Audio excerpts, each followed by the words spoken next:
Howdy ho ho, my good humans. Loon is in the building, and it is time for him to rank his backlog game of the year. He had a behemoth of a list here today, cleared off a lot of his backlog in 2024.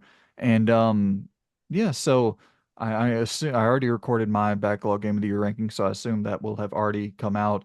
I'll make sure to link to that one as well. But for those of you who don't know the format, we put the games that we played into a tier maker list, and then we just go through and rank them. And I'm actually really excited for today's video because I'm just gonna sit back and chill. I'm gonna let Lou do the heavy lifting, You and just have to drag and drop. I am happy to do so, my friend. How you feeling about this ranking? Um, I think overall for the year, I think it was a decent span of backlog games. Um, I don't think it's crazy because it feels like you say that that's a lot, and it is a lot. I'm sure there's plenty of people that only get through say 10 entire games in a year and don't like their backlog and new completions are that list, but it just never feels like I'm whittling down the backlog. Yeah. Because you said that you feel like you've, for the most part, emptied your barrel, as it were. Well, it's the thing is and I think you might agree with this. It's like I feel like I have a mountain of backlog games, but I feel like the biggest of the heavy hitters are cleared. Like I have almost at this point with my backlog, I have nothing that I'm dying to get to. There's a bunch of things I want to get to, but I mean, when I was playing through Mass Effect and for the first time, when I was playing through The Witcher 3, those were like games where I have to get this off the backlog.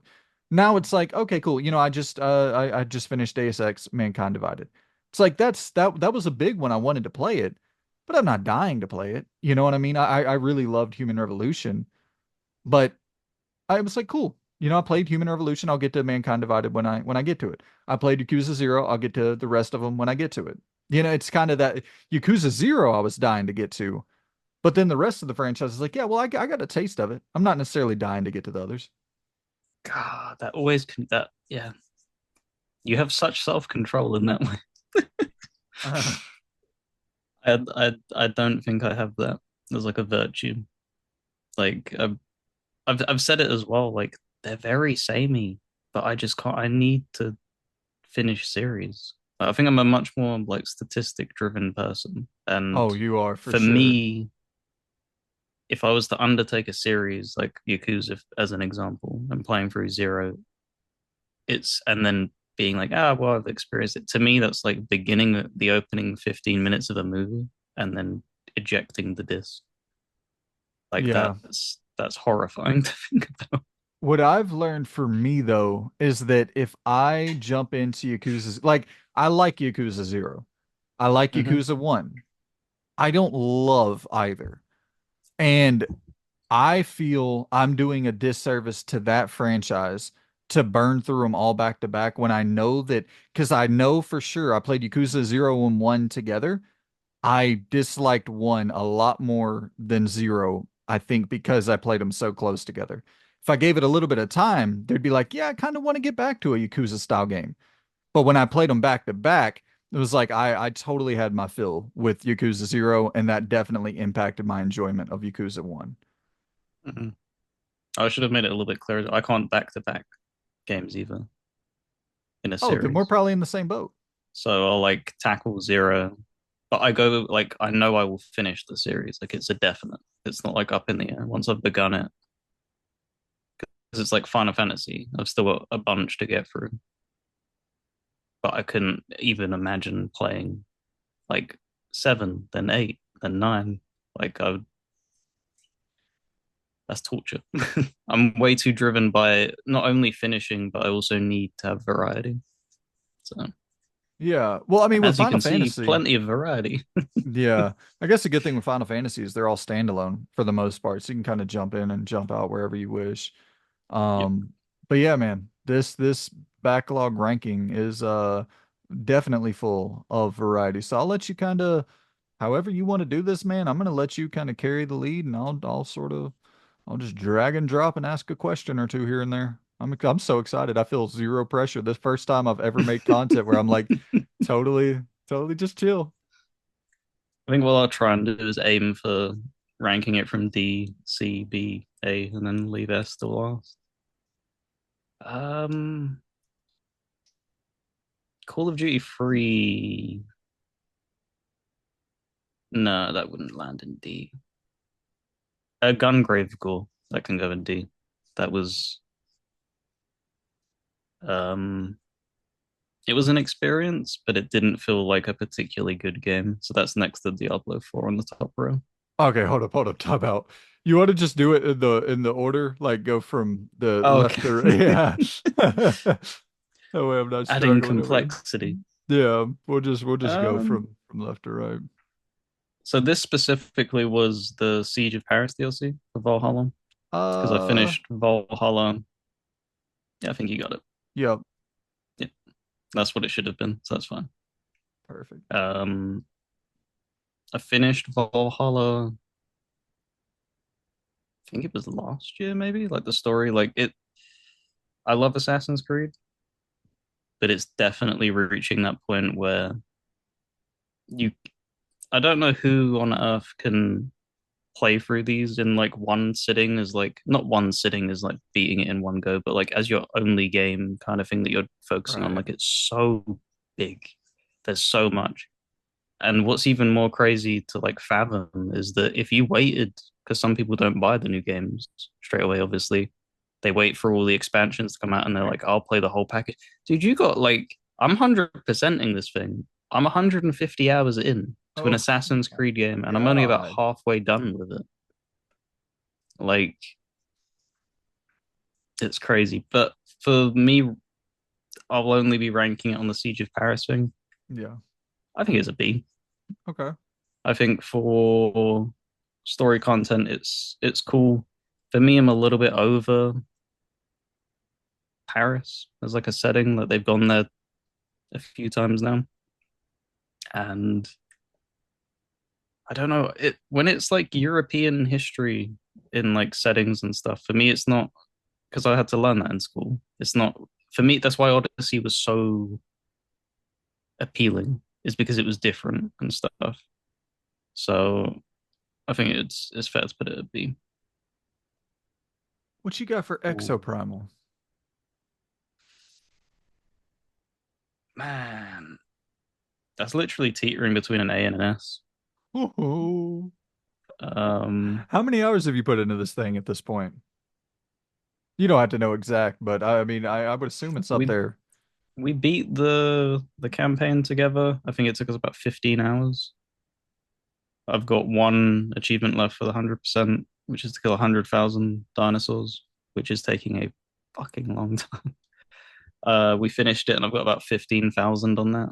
So it's going to be that should probably dink it down to the A instead of being able to push into S because that's going from what should have been like an 18-hour 100% to what's going to be a 100 hour.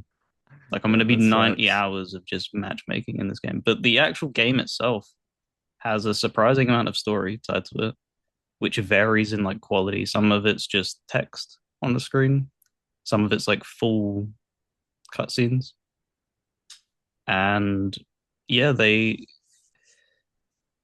it's the thing like Capcom when they dip their toe into like live service games and stuff, sometimes they really bomb and sometimes they do really well, but they never break out really. Like for their co-op stuff, it's going to be like Monster Hunter that will dominate.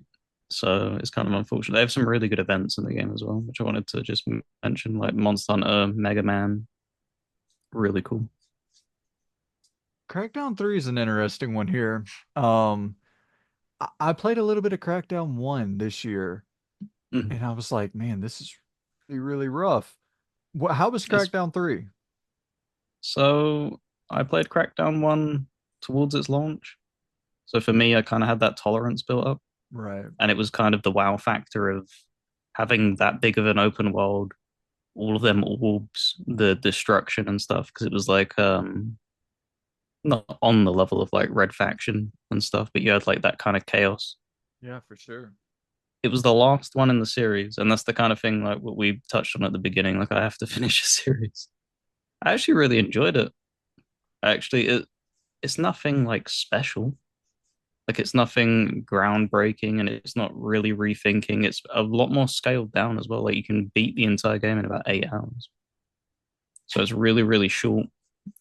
They improved on the traversal and stuff because that was always very very stiff. But yeah, pretty simple. Probably put it at C. I need to I think it jump was into like that. it wasn't like standout amazing, but for something where I can't remember what it was I was playing before, I just needed something very simple, quick, and just being like, yeah, just to get like another tick off. Path of Something that Exile. isn't simple and quick is Path of Exile. Holy shit. So Path of Exile 2 just launched into early access, I believe. By the time this video should be going live, I think it goes on, it's like mid-December, I think. And we finished Exo Primal as our co-op game. We just wanted something a little bit different. This is so. Have you seen the skill trees in this game? Hmm. Like, there, it's so. There's so much information and there's so little like help given to the player. And the thing that made us laugh is that we was like, all right, well, what we'll do is we'll look up videos because people do like build guides on stuff like Diablo and stuff. And it was like, we're trying to understand about 60% of most of the videos. It's, yeah, ignore this because that's not telling you the correct information. Yeah, just ignore that, ignore that. Like half the game doesn't seem like it works, but you you just can't help but love it. Like Yeah. this is leaps and bounds above anything Blizzard have ever made, in my opinion. Damn. Like it's an incredibly good ARPG. It would probably sit second place for me behind Grim Dawn, but I thought you that is an A tier. above or below Exoprimal? What a funny question. I think we'll keep it behind it because we haven't finished it. We're technically like 15 hours in on on Path of Exile. Okay. So unpacking. Have you played Yeah. unpacking? No, but I know it just got a physical release on PS5. I need to go grab it. It's it's simple and charming. It's a little bit.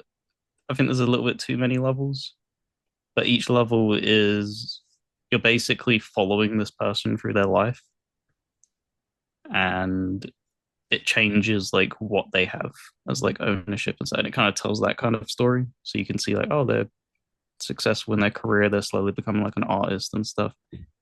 And there's just some satisfying thing of just clicking on a box, dragging something out of it, and just finding where to put it, and just it's just very satisfying.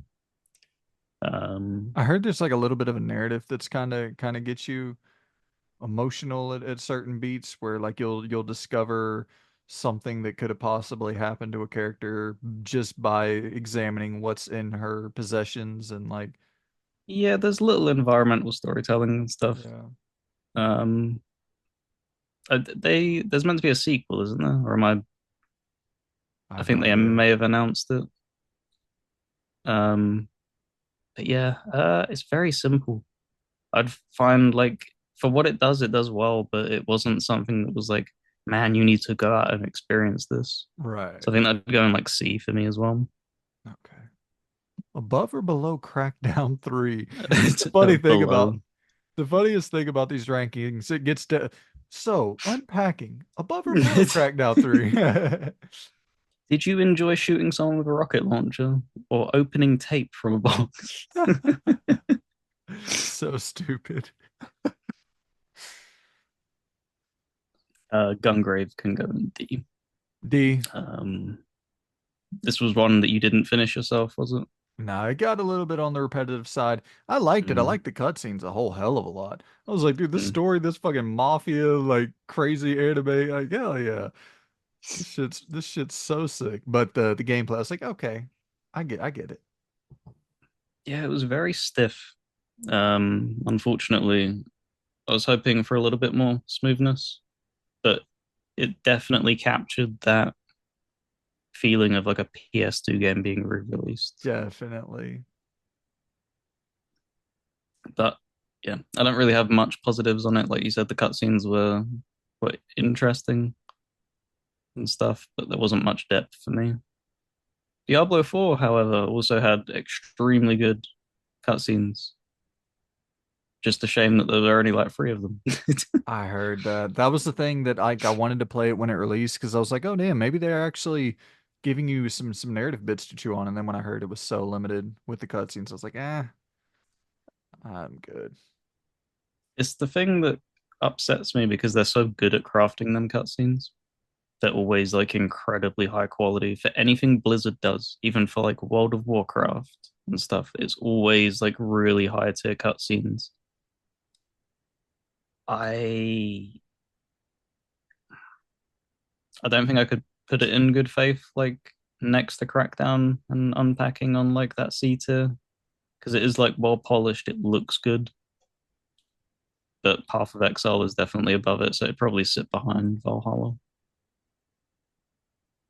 Nice.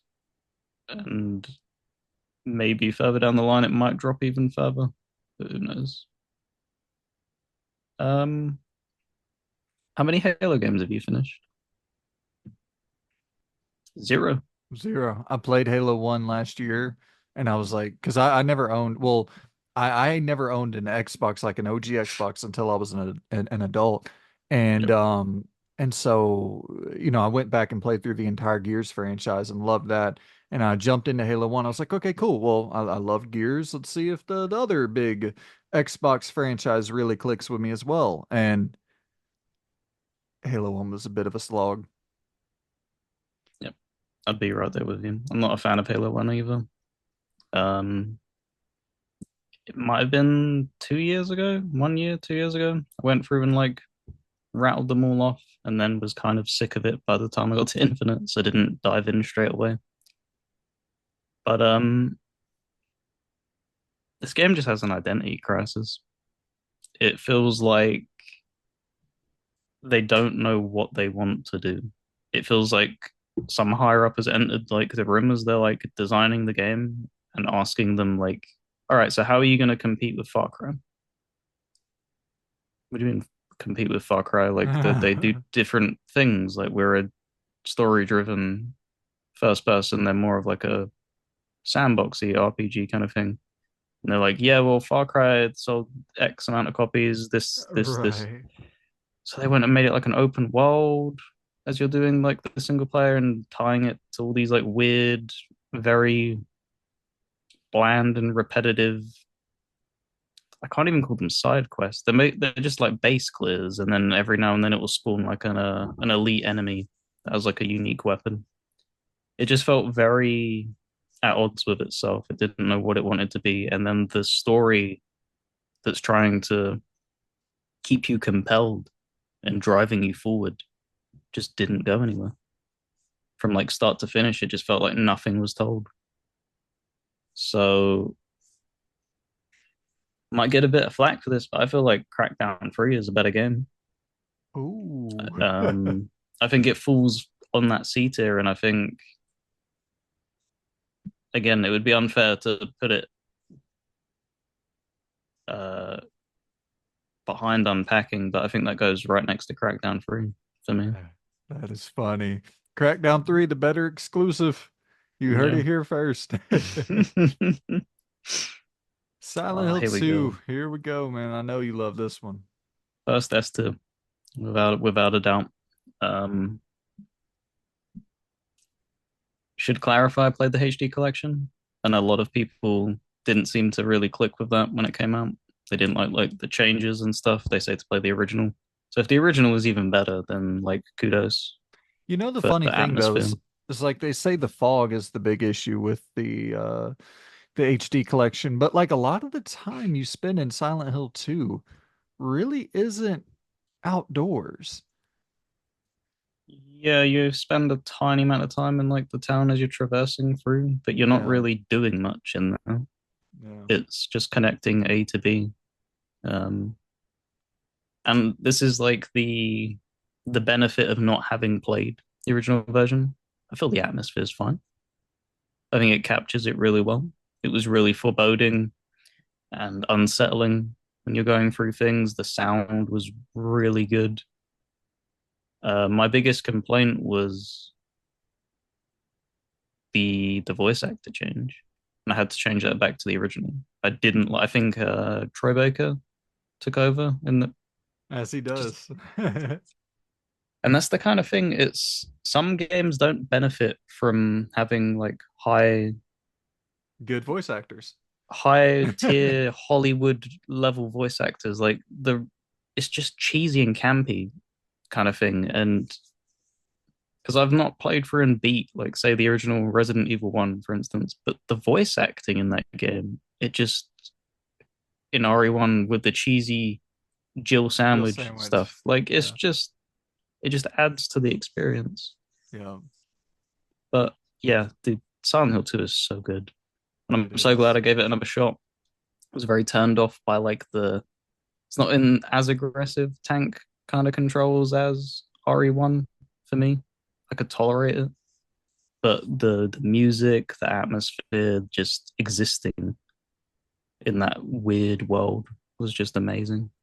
Man, I really hope that Resident Evil 2 comes out to Xbox and PlayStation so that you can jump into that because like I I think you'll I think you will like that more than the remake. There is something that's a little bit even I know that the remake is held up in the highest of regards. I get it, but there is something a little bit more spacious about Resident Evil 2 where like it feels like you have more room to move a little bit easier. The story's so much better. Like I hope you get a chance to check that one out because if Silent Hill 2 kind of broke you into the possibility of appreciating the stiffer tank-based controls, then I think there could be a future where you're like, damn, Resident Evil 2, the OG is actually pretty damn good. Yeah, it's definitely from what I've seen, like gameplay of it, it looks a lot more tolerable than Yep. RE1.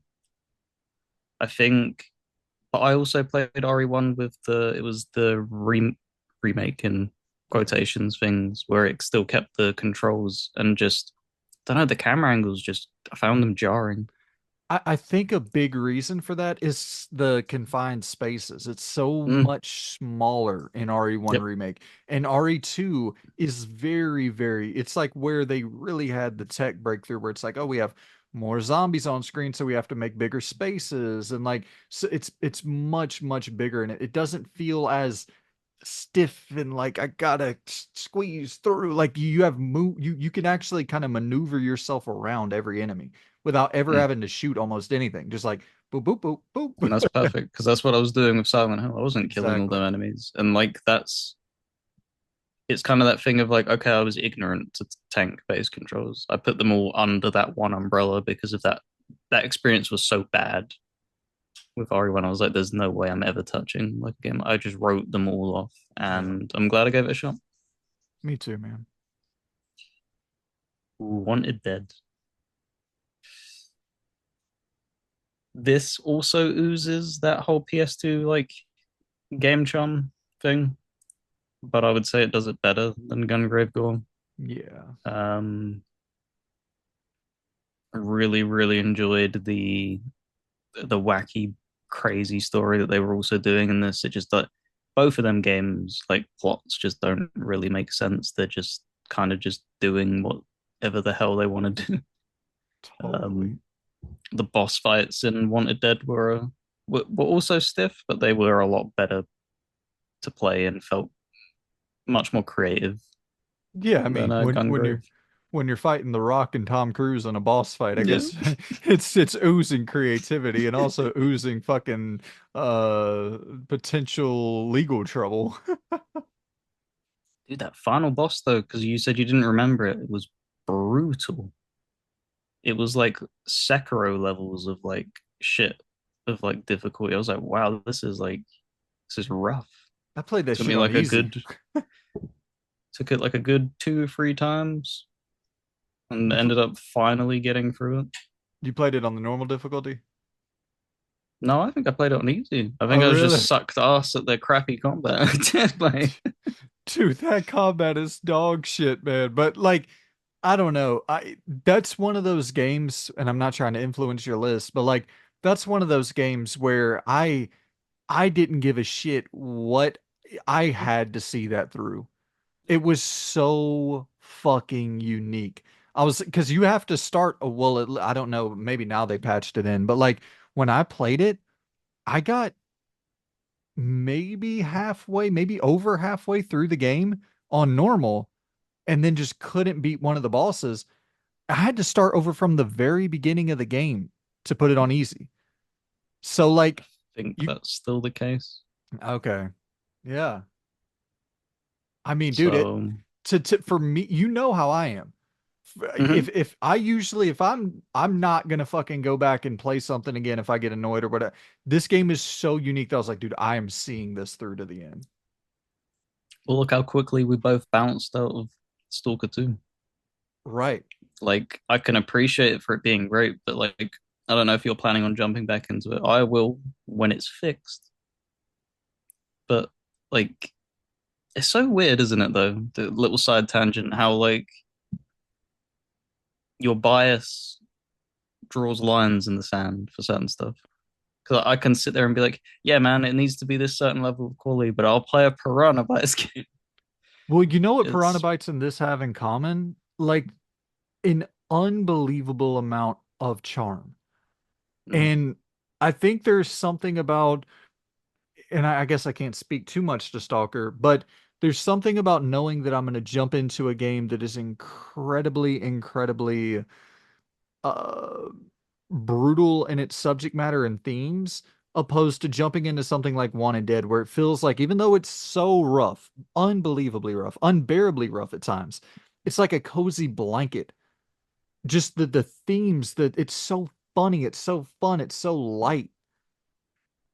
feels like a really cheap, crappy action movie. Yes. Like a little bit lower like enjoyment than like Rush Hour, but like that kind of vibe. It just doesn't take itself seriously, but Right. being filled with action and crap. It's like when Stallone and Schwarzenegger, whenever they kind of got out of the Rocky and Terminator era and they were still trying to keep their star power, so they were just taking any job. This Yeah, is like one of those movies. Combat Man. Yeah, well, I'm Army Man. Oh, it's great. Um, this is gonna upset people. Between Crackdown 3 and Halo Infinite, Ooh. I think this was more fun than Halo Infinite. If Wanted Dead was a little bit shorter, it would have trumped Crackdown 3. That game But I is think long. it did drag on a little bit too much. And that's the kind of where I'm giving the edge to Crackdown 3 because it was just short and sweet. Yeah.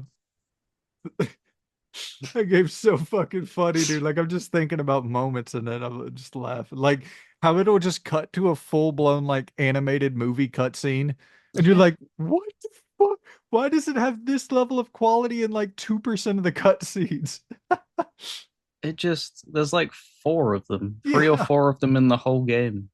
And it's just like Oh, I see where the budget went, and then you like it just unravels just weird shit like you're putting mini games in there. Like not just like claw machines. Like why yeah. is there a claw machine? Why is like and they go hard on like the karaoke and Yeah. stuff. And then there's like I think it's a noodle eating mini game, a Yep. ramen eating mini game. Just It's something, okay, man. Japan. Whatever it is, like whatever like Asian games just hit different, man. They do. They're so charming. I feel like RGG needs a lot of praise for this kind of new revival of charm being infused Yeah, into action games. Like RGG, I think is very responsible for a lot of that. yeah, absolutely. And more greatness from Asia. Team Ninja and Koei Tecmo. Dude, Wolong was this was also ends up being a co-op endeavor. This is really good. Like outrageously good. Ooh, I think I'd push it into S. Ooh, above or We the below? I think I'll So, keep it behind at the moment. But the combat was great, and it kind of mixes the it's like a Borderlands kind of style where you're getting gear constantly. So that was kind of nice, and the boss fights were just incredible. And it's a testament to how well you've written the game and made it enjoyable is that we were actively learning history about the game. So you see these people, Chow Chow, making like an appearance, for instance, and you end up learning about them and cracking jokes about like their personality. Like we were just having so much fun with it. Um, we still need to beat the DLCs, but yeah, definitely an S tier game. it's Definitely S tier. kind of funny how this comes right after Wanted Dead, where Wanted Dead is a bunch of ex-Ninja Gaiden guys who went off and did their own thing, and then Wolong, obviously Team Ninja, they still own the IP for Ninja Gaiden. And I actually got a comment the other day on YouTube, and I'm not going to ramble too much, but I got a comment the other day on YouTube where someone was like, "I'm predicting we see Ninja Gaiden announced at the Game Awards," and I was like, "Huh." Team Ninja, like that makes a lot of sense for them to return to that. I'm sure Xbox would love to fund a new Ninja Gaiden game day one to Game Pass. You know, they have their relationship with Ninja Gaiden Black back in the day that was exclusive. Like I think that could make some big headwind, Yeah, because we've seen it time and time again, right? When you see these HD collections drop, it's right? very, very short after, like they're like, here you go and stuff. So yeah, I could see that happening. I how would they do that though? Meaning Because they seem so wrapped up in this very, very particular way of making a game. that Because is true. Neo and Wolong are very, very interchangeable. Like they're very, very similar in the way that they play. And I didn't play all too much of Ninja Gaiden. I played like the opening hour of the first game, and it doesn't play anything like these Way two. faster. So I'm wondering if they would de-rock that boat by I going mean, back to like the roots and trying to recapture that, or do you try and morph it into what you've built your success up on I think and people try would to be outraged if it was a Souls-like and they called it Ninja Gaiden. I think you would have to go faster. Like I mean, Ninja Gaiden is so responsible or very responsible in conjunction with your Devil May Cries and so forth and so on. Like for that style of quick character action, fast moving combat, like Ninja Gaiden is very, very important. So if they abandon those roots, I think people would be bummed. But a good game is a good game. which the 13 remake is not. That is I'd put that behind Gungrave. In all honesty, this was miserable to play. And it's really unfortunate because it's kind of like a cult classic. There's a lot of love for this game, and it's just I don't know what they did wrong because I went and like looked up side by side comparison, and they've not really changed all that much. They've obviously polished up the visuals and stuff, but just it just feels miserable to play. It doesn't. It's not an enjoyable game. Um, Such a bummer. That original was maybe I so good. missed something with it, but it just felt like they tried to recapture like GoldenEye 64 in the way it does its like levels and stuff, but it's just not enjoyable to play. No. Um, Assassin's Creed Mirage did end up 100%ing this. Wish I didn't have like that much love for Assassin's Creed because this wasn't particularly enjoyable. I don't like Bassam at all. And what this kind of reminded me of is when they ended the Infinity War trilogy thing with Marvel, and then we're like, here's a Black Widow movie, and it's just like, oh, Yeah. that's really stupid, but okay. It felt exactly like that. It's like you told. I always have this sentiment like if you're telling the story of the character, make sure it's the most interesting point of their story because otherwise you just it's not interesting. People aren't going to care about that character. If you've already shown me the best parts of his life and the most interesting parts, why are we going back to when it was a slog? Right. It just doesn't make sense. Um,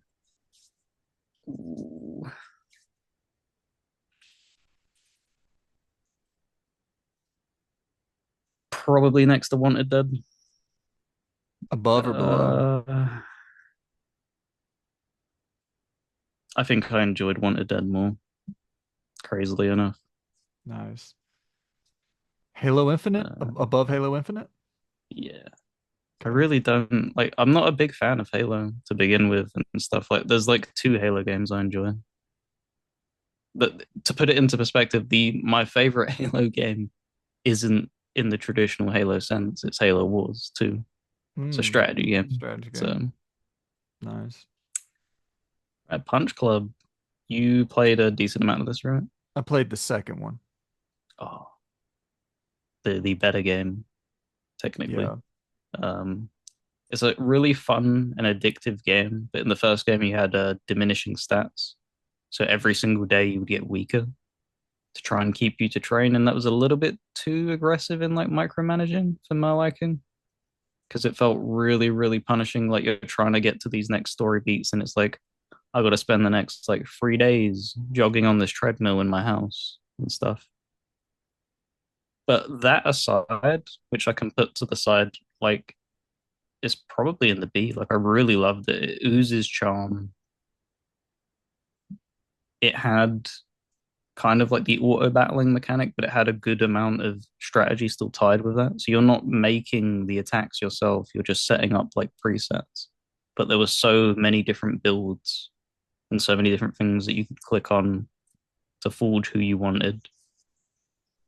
And just the I don't know what the story's like in the second game. That first game is just wackiness. Yeah, the second one's pretty crazy too.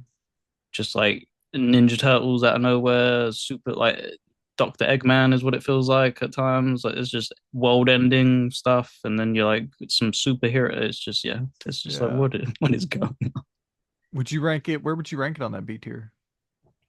on? See, I struggle in the sense to say it's better than either of them two Okay. because I would have finished it right if it Right. was, whereas I finished them other two.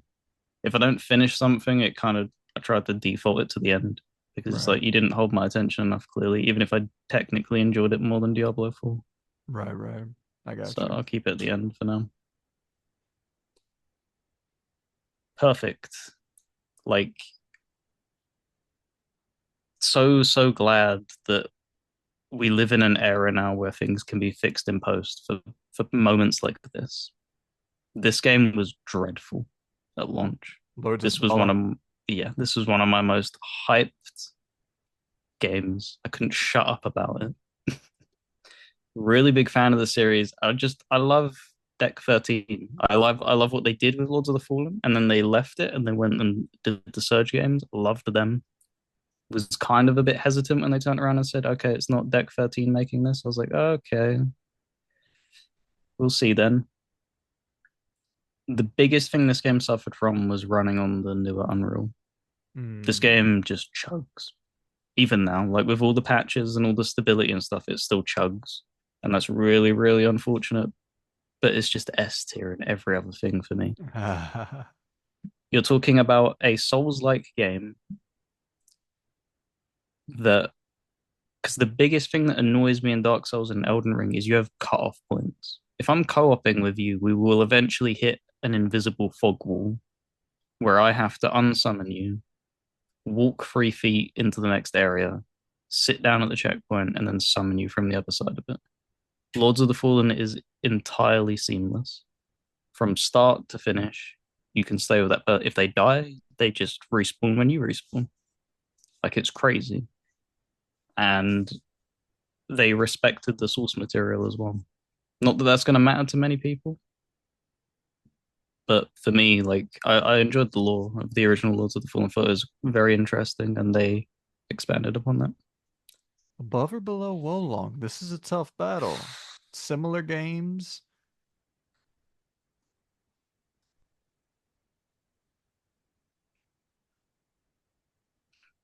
It's gonna be number one for now, Lords of the Fallen above number one, Silent so Hill. above Silent Hill. Okay. And it's because as much as I love Silent Hill and stuff, this fighting. Silent Hill's like, no. Yeah, that's so funny.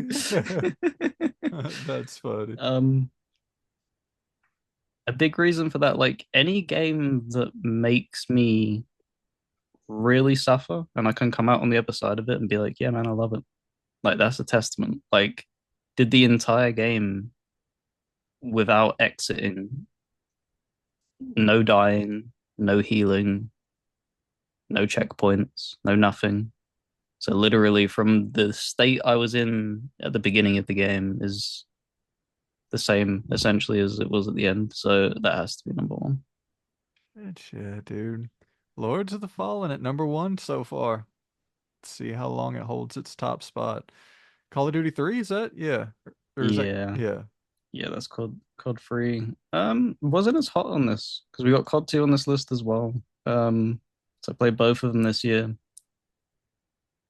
It felt, I think the way I described it when I was writing it down, it felt like it was in a transitioning period from the old CODs to what COD 4 was trying to do. So kind of also in a similar vein, not to as bad of an extent of Halo Infinite, but it had like an identity crisis kind of thing. It didn't feel as good as it could have and probably should have for me. And also it doesn't help. This is the reason that people got sick of World War II shooters. There were so many of them, and there's only so many times that you can retell the events of World War II before it's becomes eye rolling. Yeah. Um, Probably put it behind Mirage. I think it's a little bit better than Halo Infinite for enjoyment. You want to go ahead and throw Call of Duty 3 on or 2 on there as well? So Call of Duty 2, I'll throw to in front of Wanted Dead and behind Crackdown. Sweet. I think it's a better game, but I don't think the thing that I appreciate most about Call of Duty 2 is the fact that when it released, whatever the year it was very, very early. And it had the level of like detail in the animations for like the reloads and stuff. I think that must have been really impressive. Yeah. So yeah. Other than that, it's just a Call of Duty game. Lost Odyssey, my goodness. So I mean, it's been a really good year of just because you was talking about things that you must play, and this was one that's been on my list for a very long time.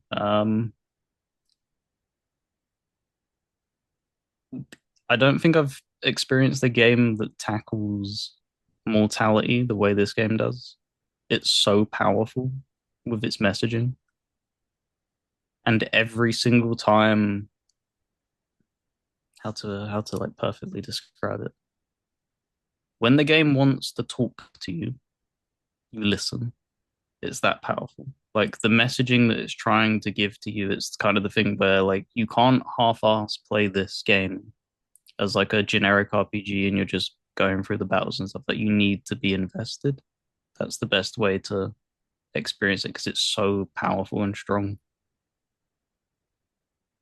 It's it's similar in my mind to like Final Fantasy X. So it's like an A tier.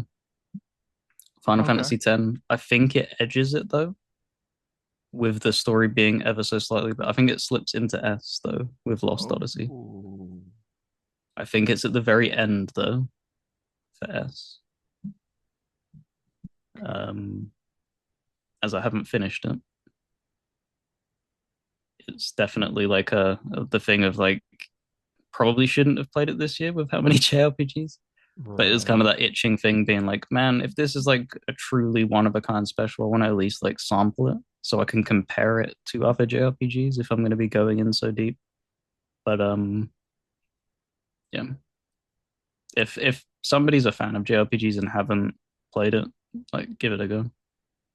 Hell yeah. What is this? Is this the shitty one? Yep, Wolfenstein Youngblood? Yeah. Wolfenstein Youngblood. Have you seen anything on this? Like some of the cutscenes that it had? I remember when it came out, people just being super cold on it after being really hot on the previous games. I don't think I've seen anything on it.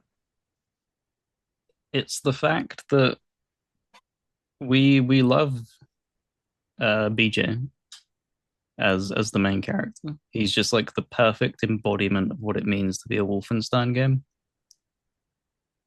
And he's absent for about 95% of the story because the whole point of it is that you're playing as his two daughters going into occupied France, trying to find out where he went, trying to rescue him. And they are the most uncharismatic duo I think I've ever experienced in gaming. Like every time they open their mouth, it was involuntary eye rolling on my behalf. Right. It was so badly written. Because like one of the first things, like I guess spoiler alert, but like come on guys, like this, it's not going to haunt you to your dying days if you don't experience this. You go onto like this Zeppelin in the beginning, and they kill their first Nazi, and they the blonde girl starts laughing like really gutturally, like really deep, and then throws up everywhere, and then they're like, oh, and it's just that kind of they're back and forth, they're throwing up, and then What it's the fuck? really yeah, it's that kind of thing where it's like, who wrote this? Like, who sat down and wrote this and thought this would be a compelling story to experience? Scary Movie 2 humor. It's even like, but that has charm. This has no charm. Oh, dude, not to go on a tangent. Scary Movie 2 there's two unbelievably funny moments, like all-time funny moments in that movie to me. No, it has nothing to do with anything, but yeah, no, I get what you're saying. Is that the one with the dinner scene Dude, the where he does the turkey, or is that a that's different pretty, one? no, that's good. Yeah, that's Scary Movie 2. That's funny as well. Uh, yeah, we ain't even got to go into it. That movie has moments, man. It's not a great movie over. I love Scary Movie 1. Love Scary Movie 1. The opening of Scary Movie 2 like makes me almost cry laughing every time I fucking watch it. The Andy Richter playing the piano. Yeah. Oh my God, dude. Like what the fuck? Oh my I think God. I'm even more hard. Like that to me, like I'm a fairly like artsy person when it comes to like movies and stuff. Like Interstellar is like my favorite. Dude, I won't even lie, Scary Movie 2 S'd it for movies for me. Oh, dude. I Like I'll happily eat that just low brow humor. Like The thing is, like when it was Marlon and Sean Waynes, I believe, when they were the two, like, because they actually total tangent, but they Harvey Weinstein, I think, was the dude that ended up kind of sneaking, doing some backdoor shady shit and stealing Scary Movie from them. Because like mm, they were the main writers, I believe, on Scary Movie 1 and 2, and then there ended up being yep. some weird contractual shit where Harvey Weinstein and his company kind of gained the total control over the franchise, and then they just fell off a cliff humor wise. But when fucking Sean and Marlon Wayans, when they were writing that shit, it was, dude, Scary Movie, the whole thing. Um, where is it? I think it's Sean Wayne's. I'm once again, I'm horrible with names, but um, where he's like this super alpha dude, but the whole time he's a Yeah. closeted gay guy. Like that, every time that shit dude, it is so fucking stupid, but when he makes this chick put on the shoulder pads, it's scary Yeah. movie. So fucking funny, dude. Anywho. Oh. There's your Scary And Movie the 1 and 2 toilet review. scene where it goes in his ear and he's like, ooh, Yeah. and it goes straight through. It's like, oh my God, what's wrong with you? Oh my God. Man, those first two movies I love so much. I don't like any of the other ones, but those first two are fucking It's because he got his fantastic. hand on it. Like it makes sense because Yeah. they started inserting like absurd Corporate amount of humor. celebrity cameos as well. Like, yeah, here's Shaq, here's Isn't Shaq Snoop, funny? here's this, here's, and it's just like, all right, you know, we don't need like the celebrities to deliver these jokes and everything. They were fine before.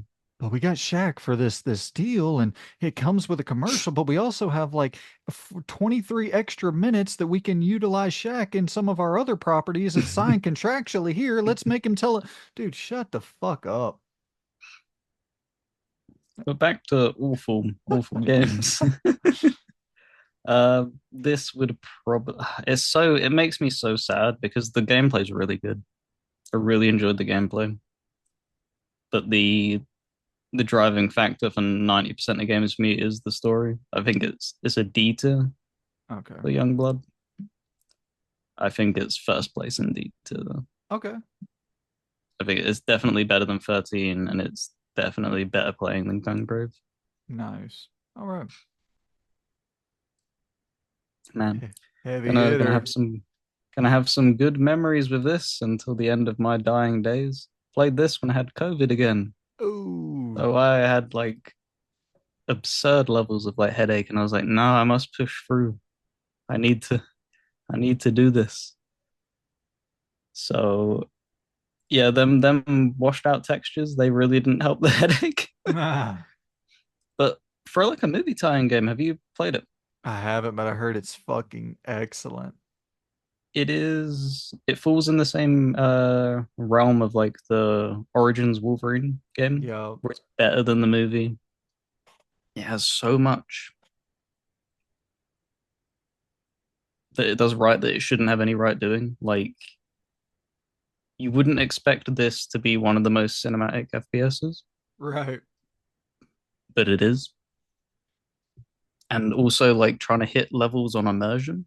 So like there's no HUD at all. The game from start to finish has like no HUD. So like when you're using your weapon and stuff, he's like shouting out how many rounds he has left.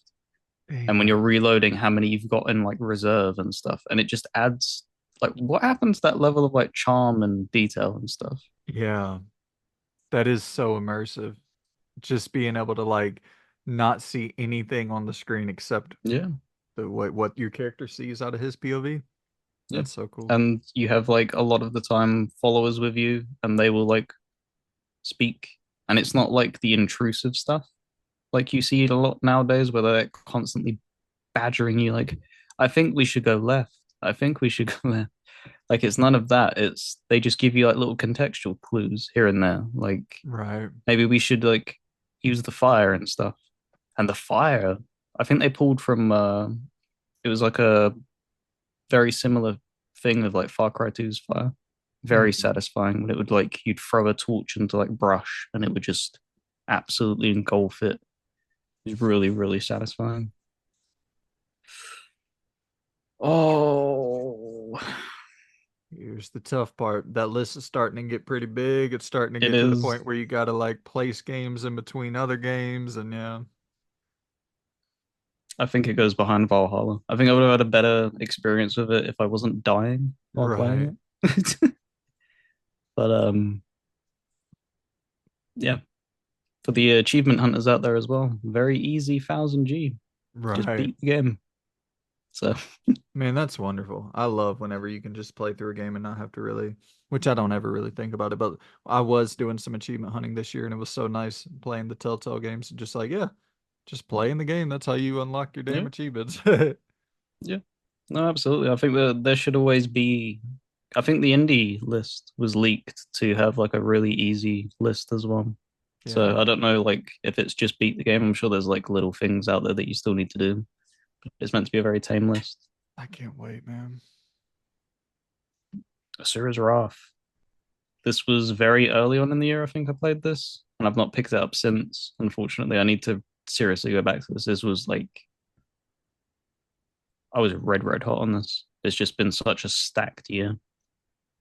Um, did you finish this yourself, or have you? Nope, same thing. I played a few hours of it, a couple hours of it, and then just for whatever reason forgot to finish it. It's so oozing in spectacle. Yes, it and, is. and just From moment one. yeah. And the thing because I don't know what year this released, but this is like you're talking like a mid-gen 360 game, maybe closer towards the end of the generation, mid to end, and them opening set pieces and stuff that you're talking about. Because you think back to hearing about Alpha Protocol racking Yeah. up budget for their like thing. Dude, how much budget did that opening command? Because that was insane. It was nuts. Like you're talking like planetary invasion, you're entering the planet from the atmosphere and it's all playable for a Yeah. 360 game.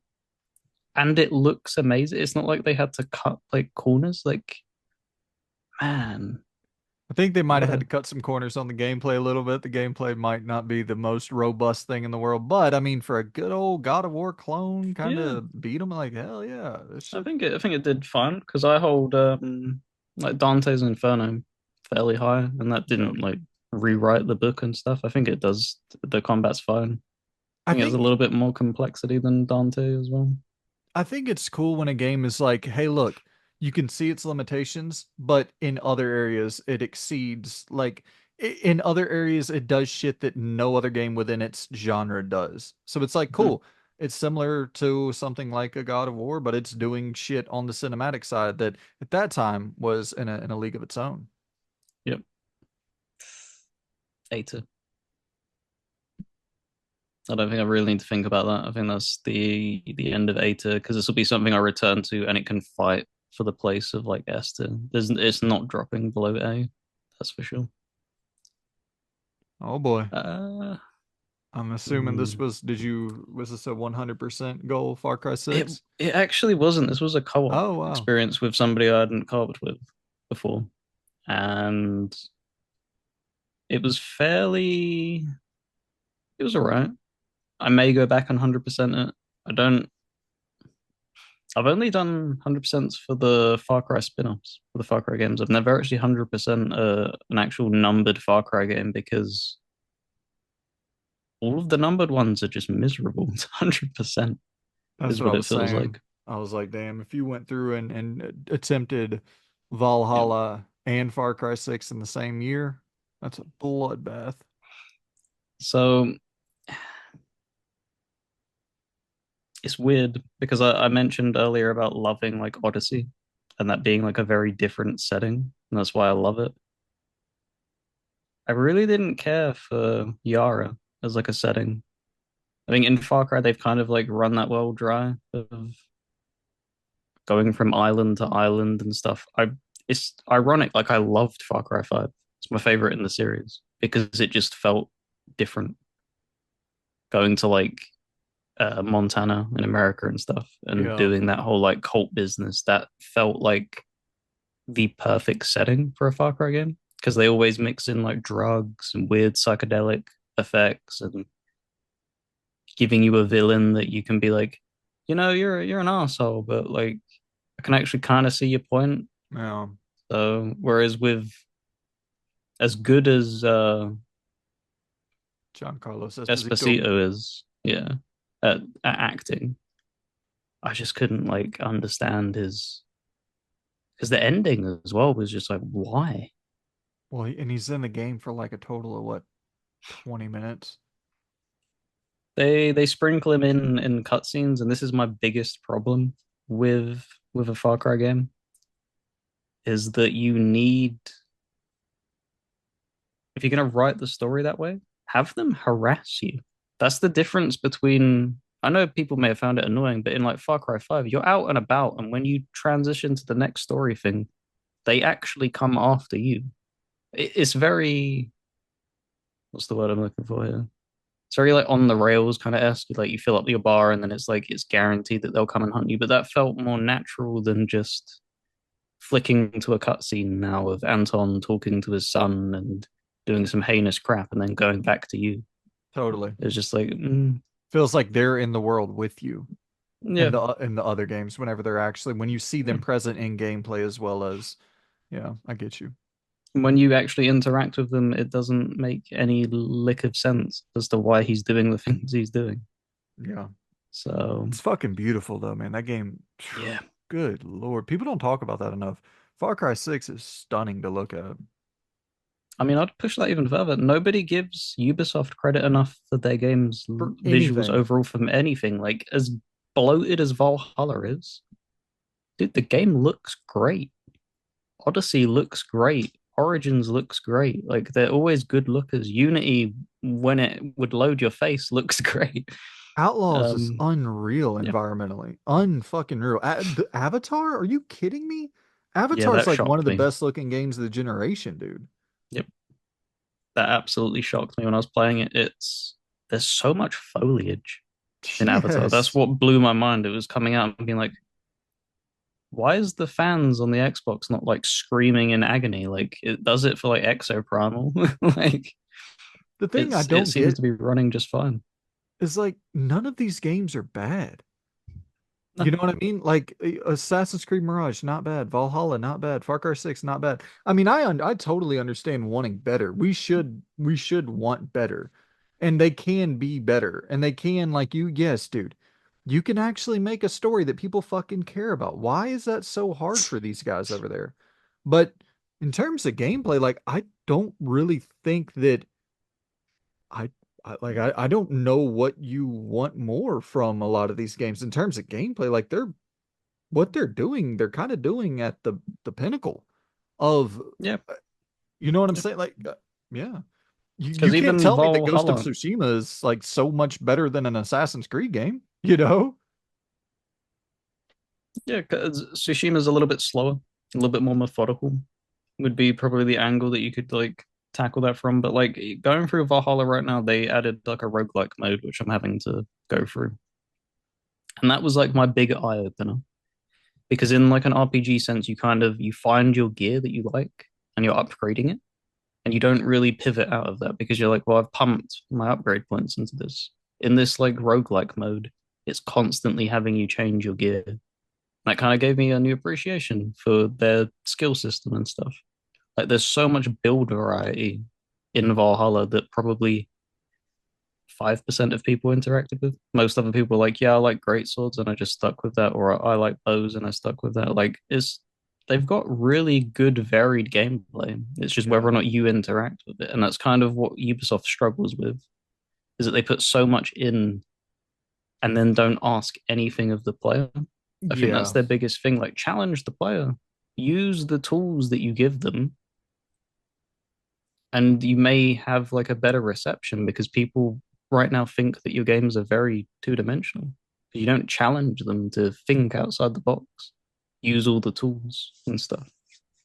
You know, also I will say a fair point of criticism as well is we're sitting here and talking about Assassin's Creed and Far Cry and Watch Dogs and like it would be not that's probably my biggest complaint with them. It's like, oh my God, it'd be fucking wonderful to see one of these style of games without the Far Cry name, without the Assassin's Creed name, without the Watch Dogs name, without the like, you know what I mean? Like do something new. That would be my biggest point of criticism with Ubisoft. But regardless, we're not diving into our full thoughts on Ubisoft here. Far Cry 6 probably lands in front of Diablo.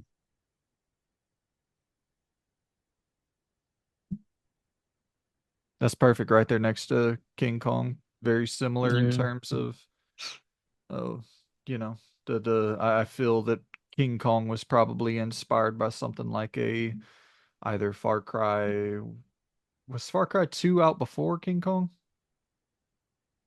I think King Kong came out before Far Cry 2. I think Okay, King Kong was a launch title for the 360. so hell maybe King Kong inspired Far Cry 2, but Mm. Far Cry 1 I guess maybe a little bit of inspiration there for some King Kong action. But talking about action, boy, the Juggernaut has arrived. And I'm wondering, Loon, we look to the top of that list and we see some Souls likes up there. How does D tier, Elden no. Ring? Erd Tree, how does it So, rank? oof. See, it's even better because what I'd be ranking is also the base game.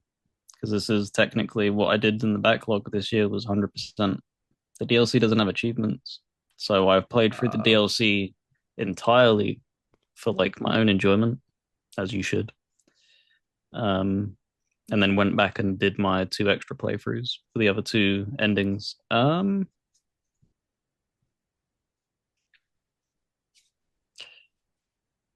Oh, it's S tier, of course. Let's not kid ourselves.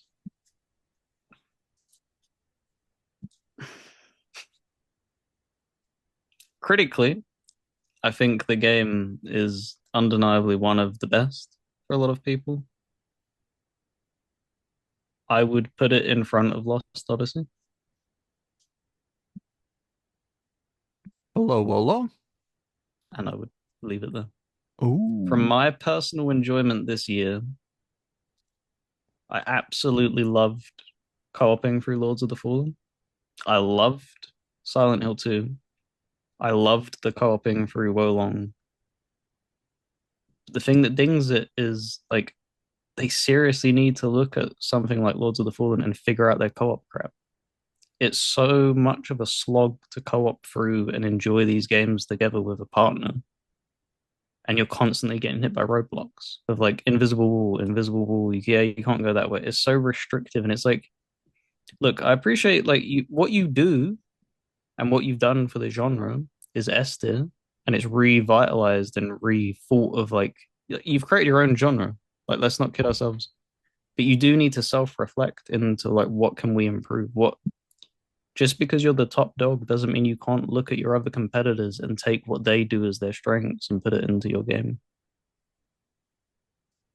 Yeah, totally. So I mean, it's it's funny seeing but I mean I yeah, I get it. Once again, like you said, all of these lists are totally subjective. Um, would you say Elden Ring as in its totality, would that be at the top of the S for yeah, you? Okay. yeah. This is so I'm basing this off of enjoyment as the number one factor as the where I'm ranking these, more so than like trying to look at it through like a critical lens, as it were. For sure. But I'm saying even from the enjoyment standpoint, if you were just ranking base Elden Ring that you played in 2022, would that be above Wolong and Lords of the Fallen? I don't think it would. I Damn. don't think it would Okay. because the problems I have because I sing its praises, of course. I love it. For I love sure. Elden Ring, but it has people seem to put it on the pedestal of being almost untouchable, and you can't critique it. And I think that's completely wrong. Like it does, it's got so many bad aspects to it. Like the dungeon mechanic is very underbaked and doesn't have much thought to it. Like you have maybe three or four dungeons out of maybe 100 in the whole game, is what it feels like that are unique and kind of be like, that's different. And the rest of them are just filler. Like you can go into a cave and you fight some man beast, and it's like, yeah, dungeon over. It's like, okay, that feels like Right. that probably could have just been cut. Like that was entirely pointless. But all right. I see what you're saying. So yeah, track to Yomi. You finished this as well, right? I never finished it. I was like, Did you man, not? this is slogging.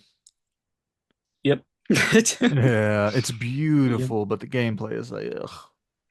Yeah, it gets even more rough because it gets even more challenging, and you still feel kind of sluggish. And I don't know, it just doesn't feel as well executed as it could have been. I Totally. did finish it. I would probably I'd put it behind Halo Infinite and in front of Unpacking. It just I appreciate it artistically. It's a beautiful looking game and it has a lot of style, but it just wasn't enjoyable in the slightest. Like none of the boss fights that came out on the other side and been like, yeah, that was fun. It was just like, Did you end up 100%ing Metal Gear Solid 5 this year? no, I tried. You tried. Okay, I And remember you talking about that. so I did, there was a bunch, there's like an online mechanic to it, which you're like leveling up your base that people can invade and stuff. And I maxed that out. And then I did every single side quest kind of thing, as it were, which there's fucking shitloads of them, like absurd levels of side quests. And I began touching on the other missions to like S rank them all and absolutely got flattened. Because I was like, ah, man, I'm doing all these side quests so well. It was so easy to hop back in. And it was like the Philanthropist boss fight. And it's like, yeah, do this. And then there's all of these restrictions and stuff. And I went in and I got my teeth kicked in. I was like, oh, okay. This is going to be something that I have to like dedicate a huge chunk of time to. Um, but I stand by it. For me, it's the best stealth game that's ever existed, hands down. Damn. That is high, high praise. Where would you rank it? From ooh, is this from what I did this year or overall? What would you prefer? Uh, I mean, probably overall. Esther. Where at in that S tier are you thinking?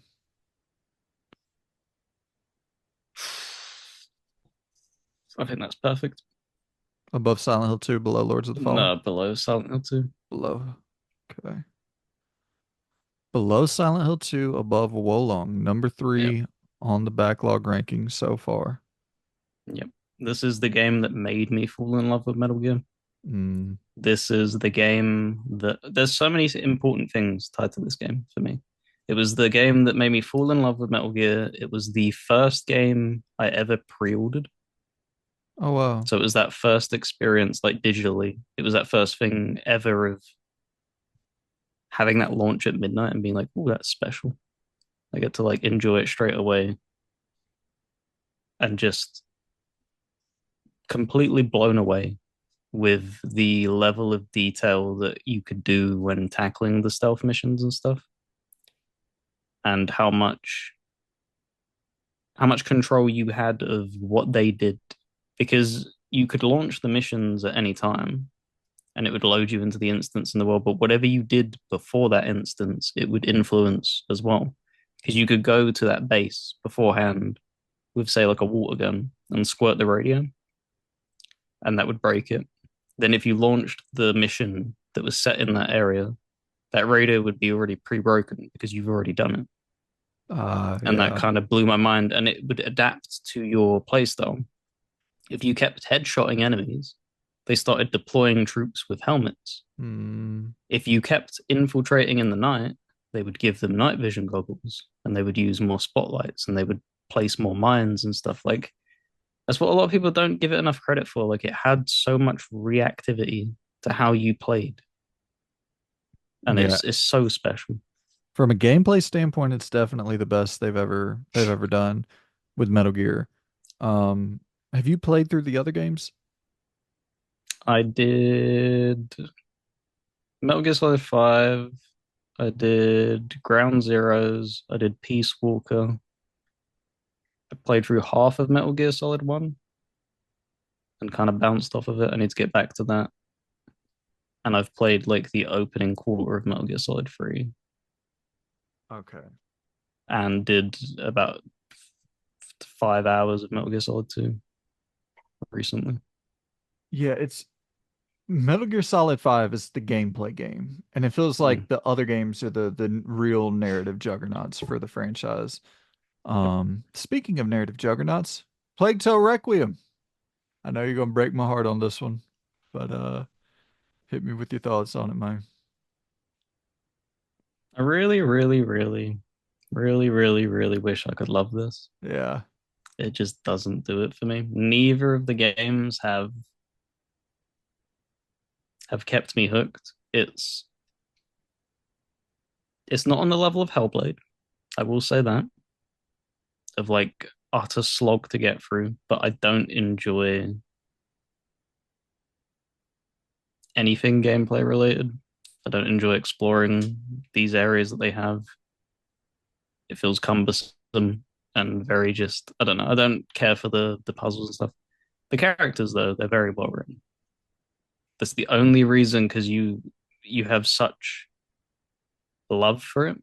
That's the only reason I went and actually played through that second game. You played is through the because the entirety of it? characters.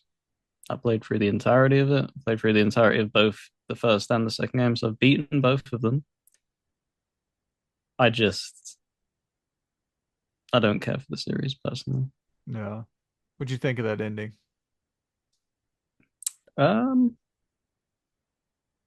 I feel like they really want to be Assassin's Creed.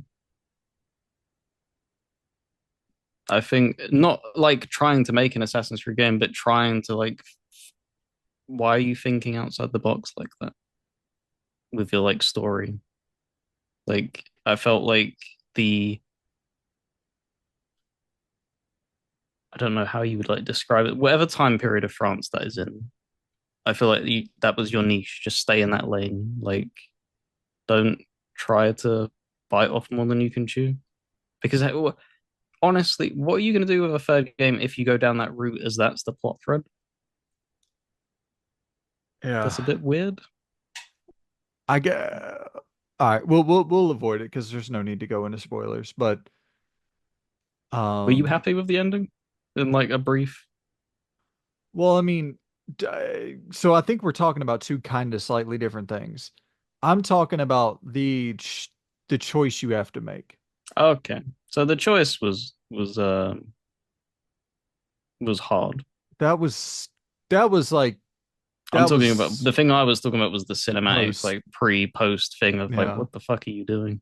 yeah. That was hard. But the actual choice though, yeah, that for Jesus me, even Christ. like not liking the game, I was like,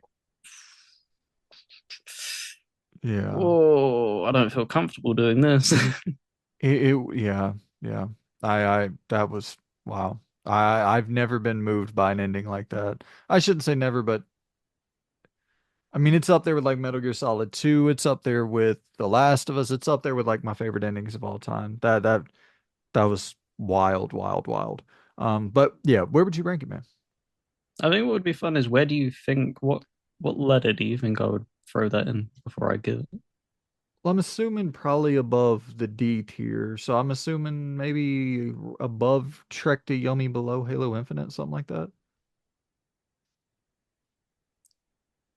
It's great because I don't like the gameplay. The stories I enjoyed it, and like you said, them it had powerful moments in both games. I'd probably put it at the very, very, very end. Like it's gripping on with its fingernails to the beater. Okay. Oh, slide a bit A Hey, tier. bias.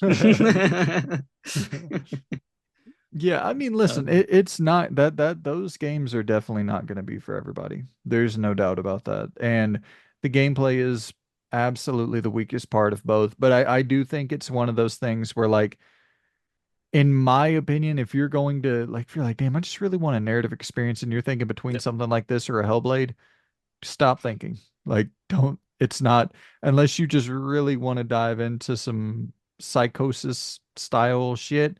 But if you just want a better narrative, like these games are just way better narratively than the Hellblade I games, in mean, my opinion. even to Plague Tale's merit that tackles the mental side of things as well for Yeah. characters. Like there's not only heavy themes, but Amicia has some real big struggles, especially in that second game. Second game, absolutely. Yeah, she is not well. Yep. All right. So, Let's see if I can uh, pronounce this one. yep, go on, give it a go. Is it Necromancer Hard Gun? Necromunda. Necromunda Hard Gun. Okay. Yeah. Close So enough. Necromunda, for those that don't know, this is obviously a Warhammer game. They have a spin-off board because you have the Warhammer stuff that is a standard board game normally, and then you have spied side spin-offs of the Warhammer franchise.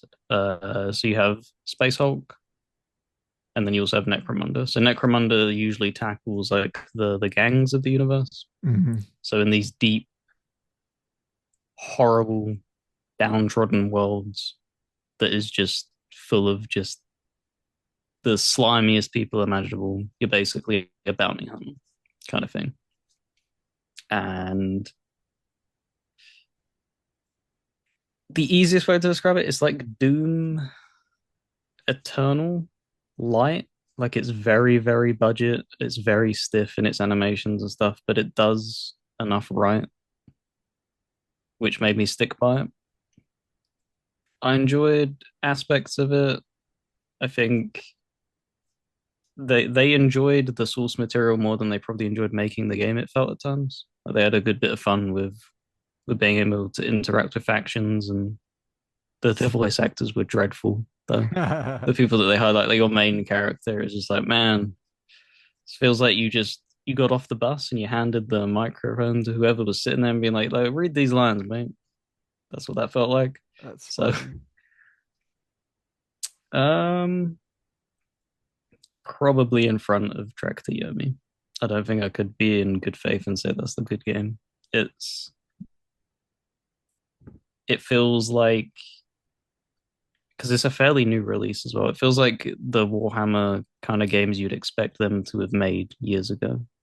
Like we're moving past that point. We have Rogue Trader now. We have Space Marine 2. Like I'm expecting if they release something like this again, it's unacceptable. Hmm. We shouldn't be seeing this quality moving forward. You're not a niche series. People know your name now.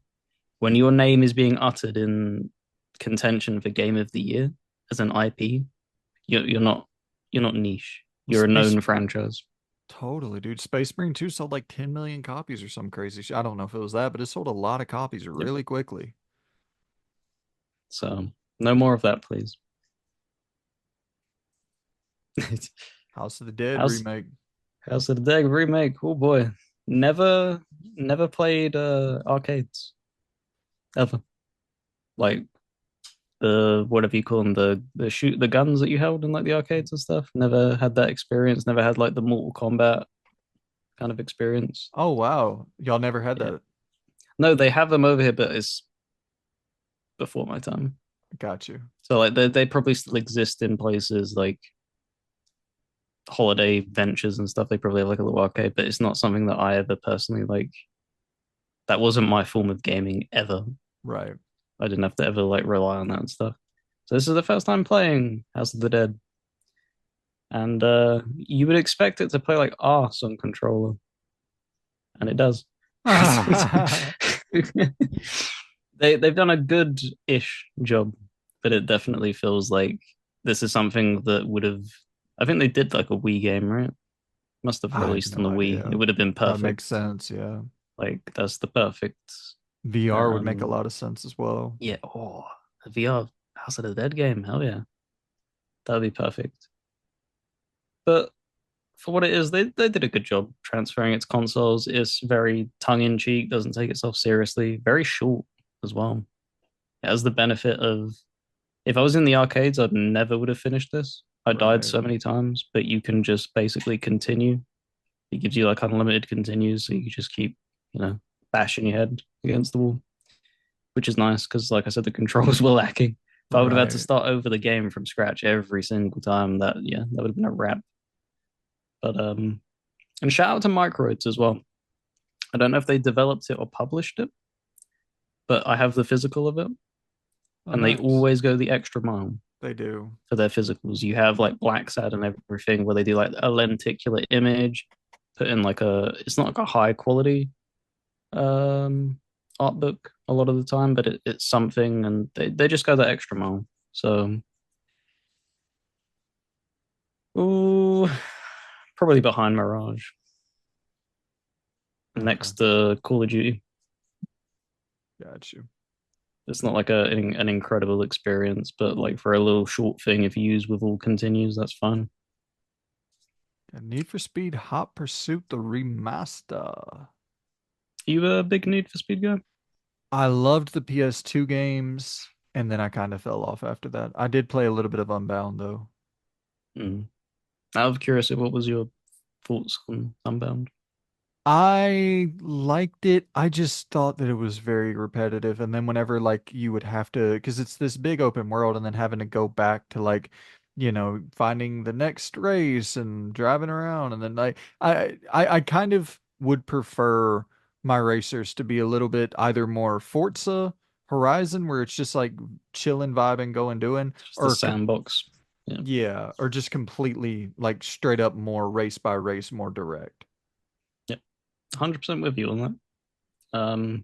You would probably gel with this a little bit more then, because it is just you're picking races off of a list. It is really damn repetitive though, doing Yeah. both cop and outlaw, I think was the other thing, of doing both the sides of that. I will I say, didn't go on.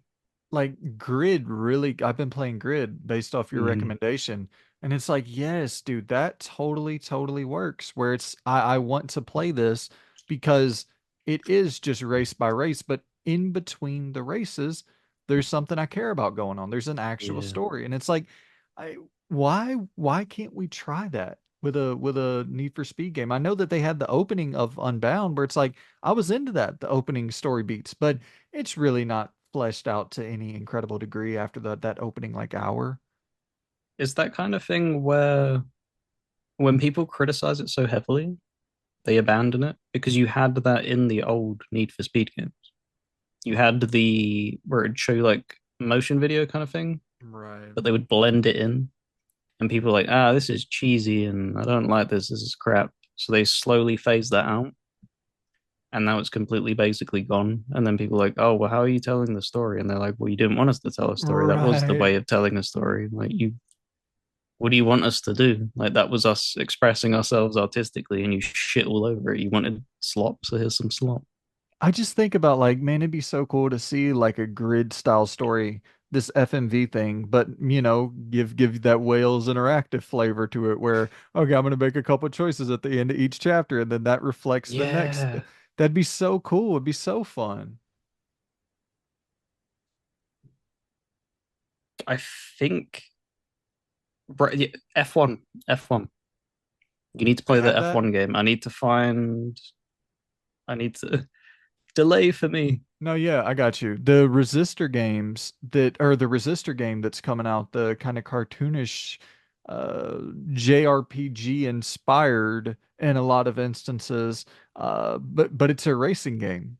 Um but they're like inspired by Final Fantasy games where they have like car collision boss battles, and they also have some dialogue choices because they said like they were inspired by BioWare and classic Final Fantasy, and these mashups with racing, I don't know. I love the racing game genre. I just want to see Mhm. more cracks at doing unique things inside of it.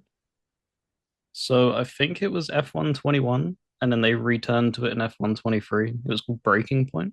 Okay. So this was kind of like you had your normal careers and stuff, but then you also had Breaking Point, which you followed a specific character, and you're able to choose like dialogue choices. No And shit. they gave you like cutscenes of like your mentor talking to you, and you had like a rival and stuff. And it was, don't get me wrong, it wasn't like 10 out of 10 execution, Right. but it made it so much more compelling and being like, because that was also a helping factor as to getting me into F1 because I'm a fairly new F1 fan. Yeah. It was Drive to Survive, um, finding out about Max Verstappen. His personality just makes me laugh. He's just such an absolute madman. Like, you're talking about a world champion in a sport that then, like, he takes his helmet off, leaves the racetrack and then just jumps back onto like gaming and is just like an absolute god at that. And it's what people like joking like Max, F1 isn't a side quest. Like you're meant to be Right. like that's you're the number one in the world, my boy. Like, can you focus? Like That's so sick. it's, You know, it's just great. but it's like I remember Madden used to have this thing called, oh damn, I'm forgetting the name of it. But Madden used to have a story mode, a specific story mode that I loved, and people shit all over it. NBA 2K used to have it to where you would go in and make different dialogue decisions and have this full, like Spike Lee wrote one of the stories for an NBA 2K game. And I loved shit like that. And then they just, yeah, like you said, critics were like, we just want to play the game. And then they're like, okay, Yeah, well, we'll just let you it's play the fucking FIFA. game then. FIFA drew inspiration from it. You had the Journey, is what it was called, I believe, and that was inspired from Madden and NBA because the FIFA community yearned for that, Yeah. and then they got it, and then they were like, eh. And it's kind of that thing of like you can't meet it so coldly. Like give it criticism that they can build on. Don't tell them that you hate it because then you're gonna Right. lose it. Like Yeah. really simple. But back to Hot Pursuit Remastered, it's one of my least favorite Need for Speed games. Hmm. Um, there's really no customization. It's just you're picking cars, and it's just that. It's just flat picks. So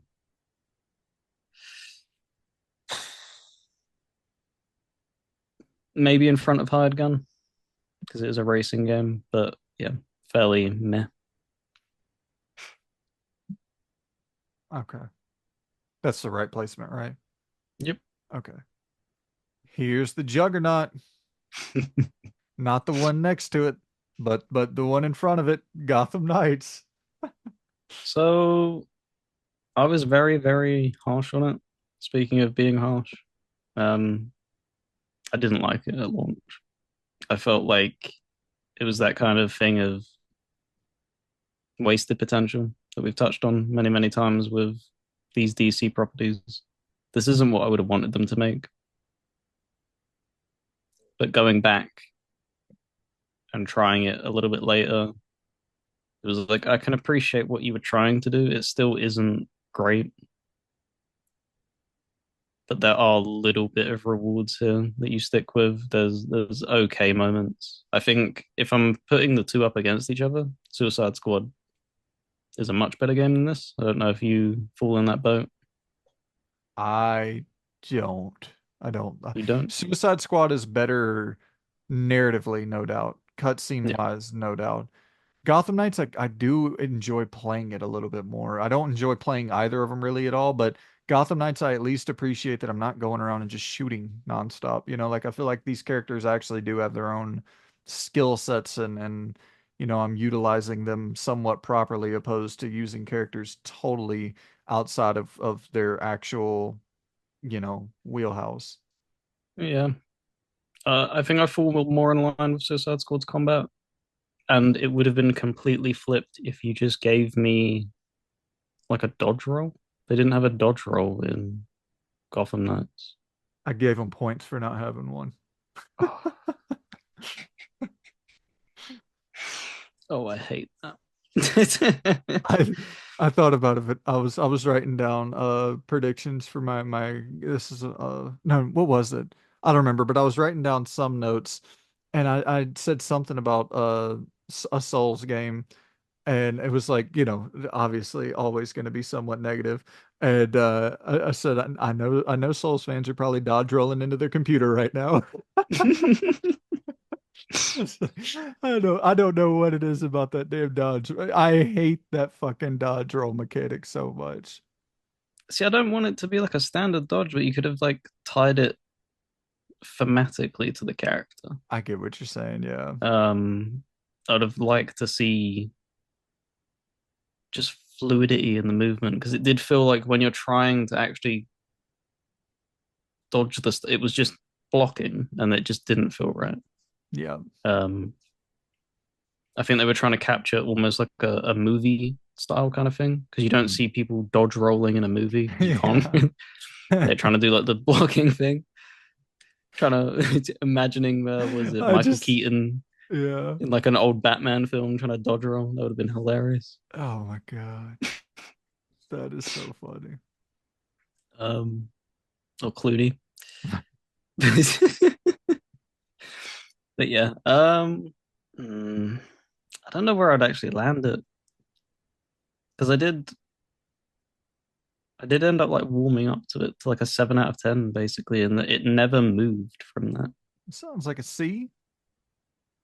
Um, God, this feels so wrong.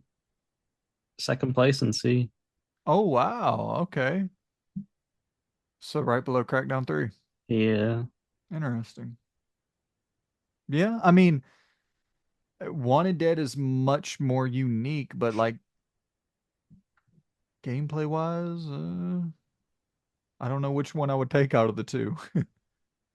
I would take off on that Yeah. because that's the thing. Like, I have a tolerance for jank, but if Hmm. I'm given the option, I would rather have something that's a little bit more smooth. You know, I'm sorry for the tangents, but I was thinking about that the other day where I heard somebody say it was like a safe, clean AAA, like as expected title, not Gotham Knights, just a different game. I was, just doing the doom scrolling and saw this somewhere. Mhm. Someone was like, I think it might have been about Black Ops 6, if I'm not Yep. mistaken.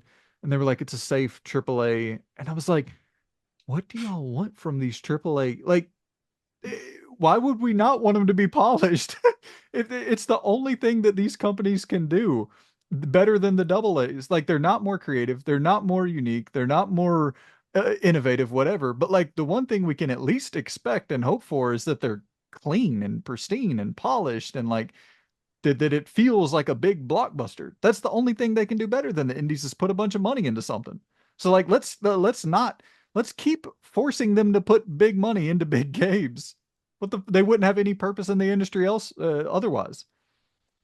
Yeah, it also doesn't help. Like every time they do try to branch out, it's met with hatred Mm. because when they've tried to think outside the box, whether or not they've executed it is a different thing. But like when they do try to actually think and give you something different, it's never met usually well because people are constantly badgering Call of Duty about being the same crap every single year.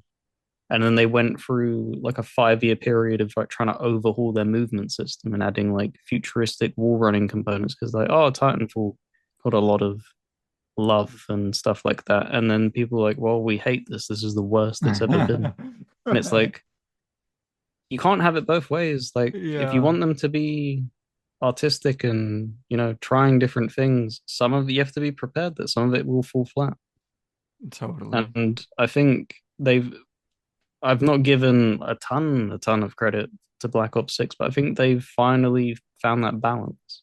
Yeah, They've the given Omni you a movement movement. mechanic that is a little bit more creative, but it doesn't feel gimmicky and it works. It feels good. Well, yeah, I agree, man. I gotta quit fucking. Baldur's Gate 3. What you think about Baldur's Gate 3? And what did you think about Baldur's Gate 3? I mean, Baldur's Gate 3, the only thing I wish is that it had a dodge roll mechanic. But other than that, no, dude. But, I know Baldur's Gate 3 is probably going to be somewhere in your S tier, I'm expecting. Yeah, yeah. Let's not kid ourselves. Now, here comes the difficult part. Where does this juggernaut rank amongst the other juggernauts?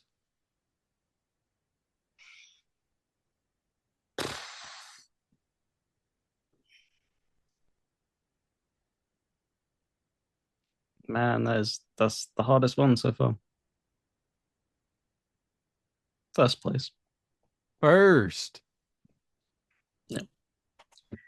And what's crazy about this is I don't know if I've said this on the channel. I probably have. I forget what I say half the time. It's not my number one CRPG. It's not my second CRPG of all time. It's probably not my third. It probably it's in the top five, but I don't hold as bright of a candle to it as like a lot of other people. So I think I had a discussion with one of the commenters in one of the last videos. Like Wrath of the Righteous for me beats the shit out of this game from top to bottom. The only thing that Baldur's Gate does like absolutely blow it out of the water for is like cinematics and budget. Once Like it again, oozes that. But that's not what I'm looking for in a CRPG. To me, that's a nice addition, yeah. but I absolutely love the level of thought that they've put into Wrath of the Righteous from start to finish. That's my biggest thing. People heap praise on Baldur's Gate 3, and rightfully so, but each act for me got weaker. That opening act had so much polish and refinement done to it. By the time they actually got around to doing Act 2 and Act 3, it felt rushed and much less executed overall. So, number one, though. Yep, because it's a CRPG. It's my favorite. It's my favorite genre. Yeah. Souls likes probably could slap it around every now and then and try and shake things up, but the nothing for me beats playing a CRPG all the way through for the first time. It's an unforgettable experience because everything I love about storytelling and choice, just having that story unfold, because I don't usually replay CRPGs. That's it. That's my canonical story. I've gone through it and I've played it, and that's what I envision. I don't care about what anyone else did. To me, that's what the world of Baldur's Gate is, the way I left it. And I think that's extremely magical. And not as hardly any other games can offer that kind of sense of feeling. And I do think that, there is something about that presentation where it's like, oh shit. This isn't even playing in the same league.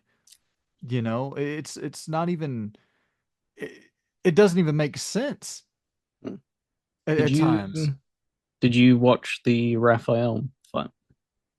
I no, I'm super early in the game. I'm about 10 hours into it. I think if you're never gonna go finish it, go watch that clip of it.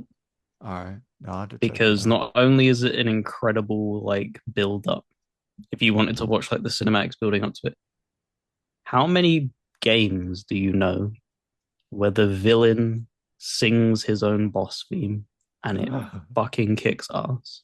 That's so It's gangster. goosebumps levels of like, holy shit. Because Yeah. he is an incredibly powerful character in the world, and the game throws so many like warning signs to you to be like, look, man, like you can fight him. It's gonna be tough. It's gonna be tough. And he just you finally are like, he's like, all right, let's throw down. And then you just hear the organ begin to play, and then he starts singing his own boss theme, and it's just like I don't think I've ever like No. experienced that before. It's Alan Wake That's 2 crazy. FMV Yeah. style shit. Yeah, totally Yeah. out of the realm of normalcy. And that's the thing is like, even though it's not a genre I am particularly interested in to some deep degree, like everything I see about Baldur's Gate 3, I'm just so impressed by. So impressed by. And like I can acknowledge the quality. Where like I hate to, but like for a Souls like for instance, I for me personally, I'm so confused what people get out of that experience. But when I look at Baldur's Gate 3, it's like, oh, it's so obvious. Immediately, even though it's not a game that I don't have a ton of interest in, immediately when I see people show clips of the big moments and show clips of what they got from the experience, I'm like, oh yeah, that I totally get how that resonated with you on such a deep level. And then when people are like, yeah, when I beat this final boss in Elden Ring, I just got this feeling of such gratification. I'm like, I don't feel that experience ever when I play hard games and Yeah. finish them. I think it's a little bit overblown as to like why that shouldn't be the only reason, because that's what a lot of people use as their only reason for enjoying Souls likes. For me, it's unraveling, like finding items in the world, reading their really cryptic and deep story, But see, even that, and I'm yeah, like, that's what the it's fuck are y'all talking about? Y'all want a story that you gotta go to YouTube and listen to a 12-hour guide of what actually yep. it's like, but here's Vati is the greatest, man. I think that's the cool and that's what we all appreciate about games in general, is that Mhm. I like the way I love sports games, most people are like, what the fuck are you talking about? Why?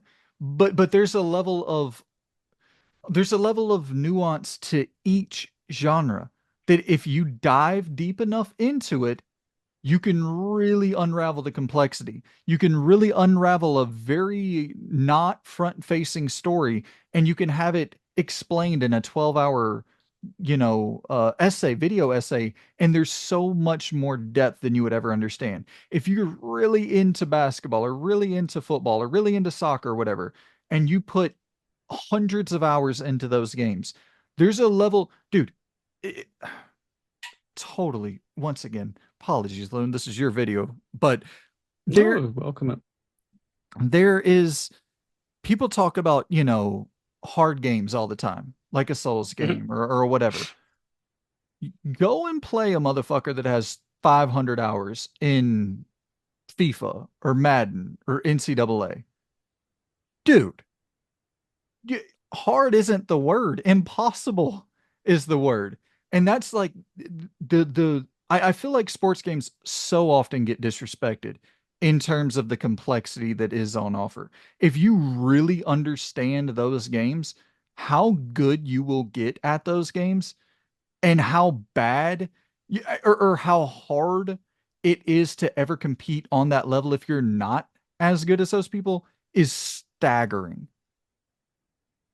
And it's the Yeah, same thing. Souls games, it's the same yeah. exact thing. It's the It's exact yeah, same thing. yeah, for sure. The thing I'll give an because as good as Elden Ring is and stuff, like the thing that most people fell in love with was that first Dark Souls game because its direction and what's the word I'm looking for here?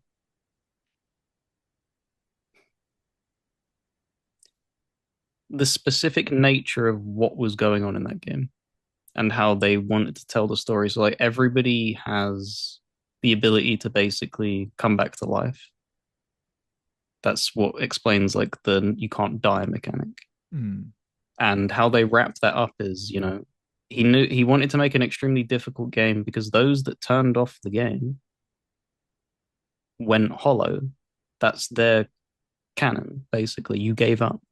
So in the very first area, you find this knight, and he mocks you. He mocks you because he's like, why try? That's the first thing. That's the well, not the okay. That's the second interaction you have with talking with somebody. He basically sits there and questions you like, why are you going to go through this journey? What's the point? I've tried going this way, I've tried going that way, and it's just I nothing happens. And it's kind of that thing of like experiencing that and being told it and slowly overcoming them things. It's not the fact that everything's insurmountable. It's that little bit of like a nugget of reward of being like, you put in the effort and you get rewarded. And the reward is being in that rich world. Nothing beats going through an area and then you open like a shortcut door and you're like, holy shit, I'm back where I begin. And you yeah, see like this web, and that's when you start mapping out in your brain. Like, that's crazy to me, much more than because don't get me wrong, I enjoyed the difficult boss fights. They've always been like fourth place as to why I actually care about Souls Likes. right. Because I've played shit Souls Likes that have crap boss fights because they do them other things better, like the world, the interconnectivity, and the gear. Yeah. They are the three driving factors for me.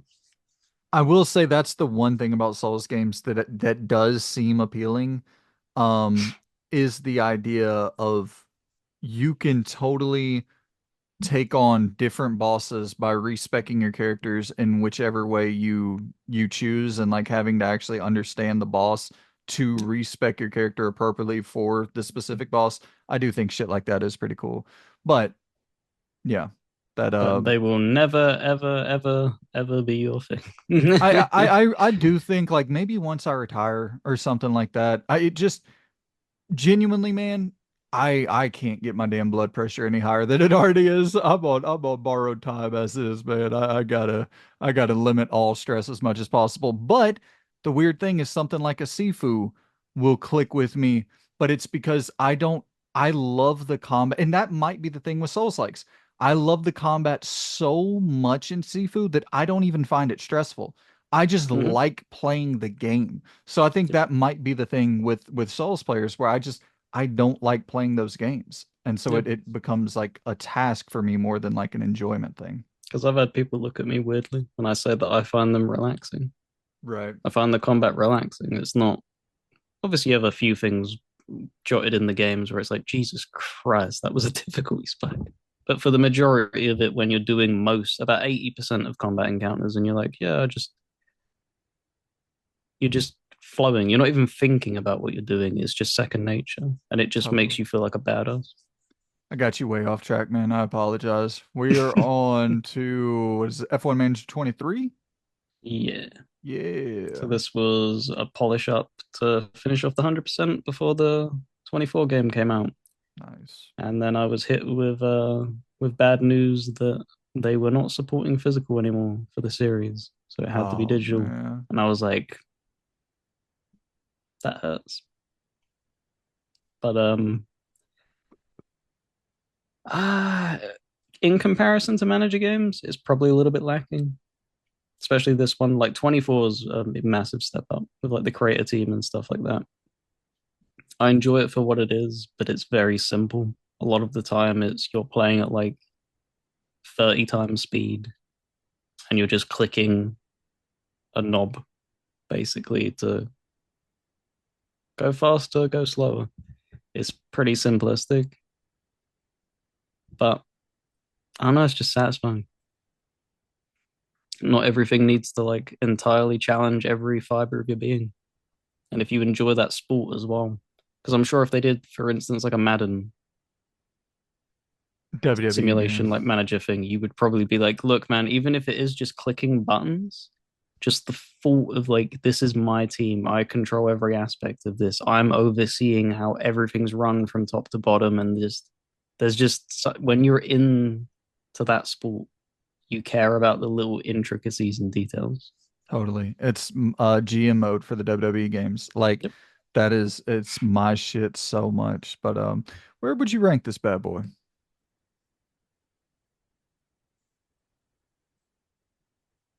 First place B. Oh, banger. All right. Assassin's Creed Rogue Mm. remastered. Yep. A very weird one. Released, I think, on the same day as Unity. Another That's thing right. where it was like Ubisoft, they've struggled for years they with what the fuck they want to do over there. They were like, yeah, we don't want to fully commit to a next gen port. We'll give you 360 fellas a thing. And it's so sad as well because don't get me wrong, I love Unity, but when you compare them 1.0 launches together, dude, Rogue eats that alive and nobody cared about Rogue. And what's even more crazy is that Rogue's story, as people were complaining that the storytelling was getting stale, it flipped the whole thought process of Assassin's Creed on its head. Like you play as a Templar, you play as Mm. the other side, and you show that was the first time that they stopped portraying the assassins as like good guys. They're not good guys. Both sides are grey, depending on when you're looking at it, like what information you have present at you. And yeah, it's it's basically built off the bones of Black Flag. So it's very a lot of like reused assets, but I loved Black Flag. I think it would go behind Asura's Wrath. Bingo. It's Assassin's Creed. probably my second favorite old school Assassin's Creed game. Damn. Okay. Okay. Assassin's Creed Maybe Rogue third. has It's definitely entered two or three. the A tier. Now we get to Trey Pang 2, Fear Clone 101. What'd you think about Trey Pang 2? I loved it. I just wish there was a little bit more of story. Yep. Um, it felt like you nailed the fear combat, you nailed the intrigue and weirdness. Because what the way I explained it to people, it felt like aspects of like control, where it's like government agency kind of working off the books, and there's a little bit of weirdness going on mixed with fear. But I enjoyed every moment of it. I think there's DLC out for it, which I need to go look at, see if that's story related or if it's just uh I don't know, just like full combat stuff. Because if it's full combat stuff, I'll probably end up ignoring it. But if they go and expand like the story, I don't mind. Yeah.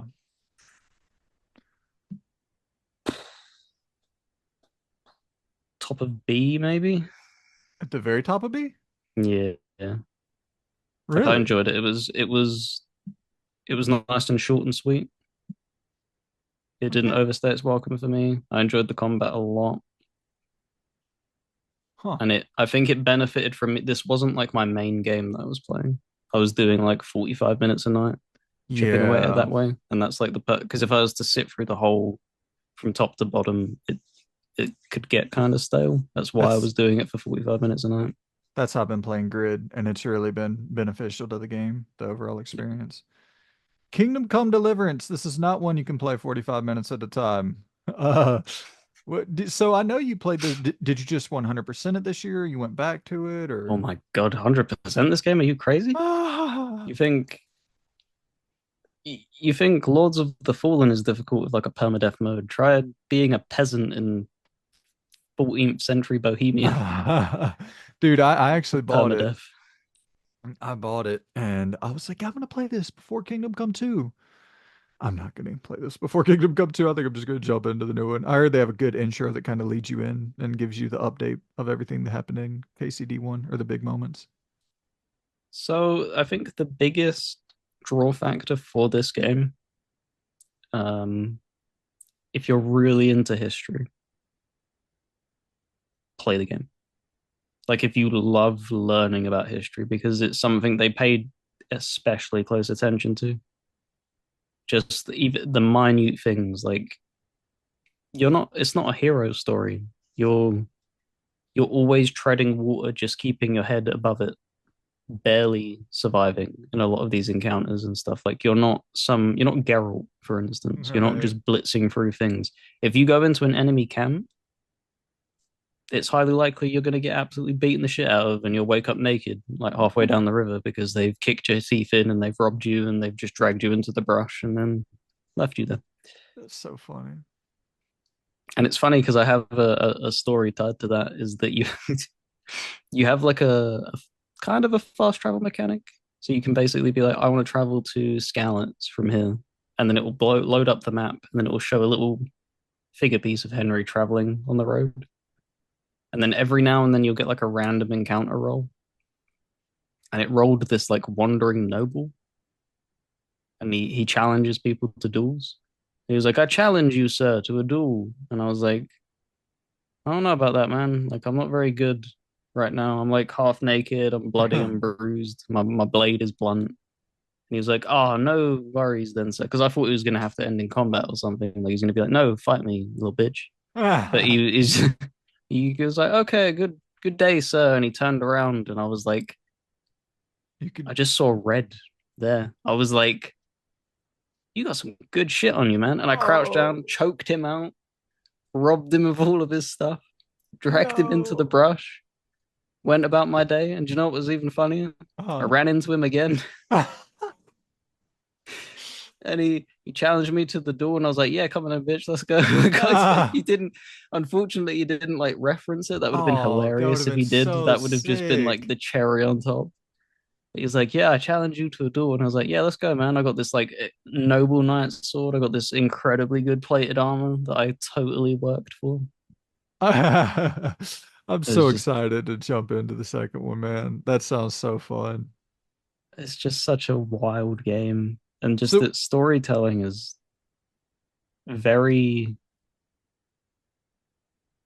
They don't hold your hand because you have like a murder investigation plot kind of thing towards the beginning quarter of the game, and they basically you're accompanying these knights to figure out what happened. If you don't actually figure out what goes on, like stuff happens, like there's repercussions to it and stuff. If you, for instance, he says, meet me at 8 in the morning and we're gonna ride out. If you're late, they're already gone. And he will hmm. chastise you for being late and stuff like that. Like it balances them life sim elements like really well. And it So kind of adds to the experience.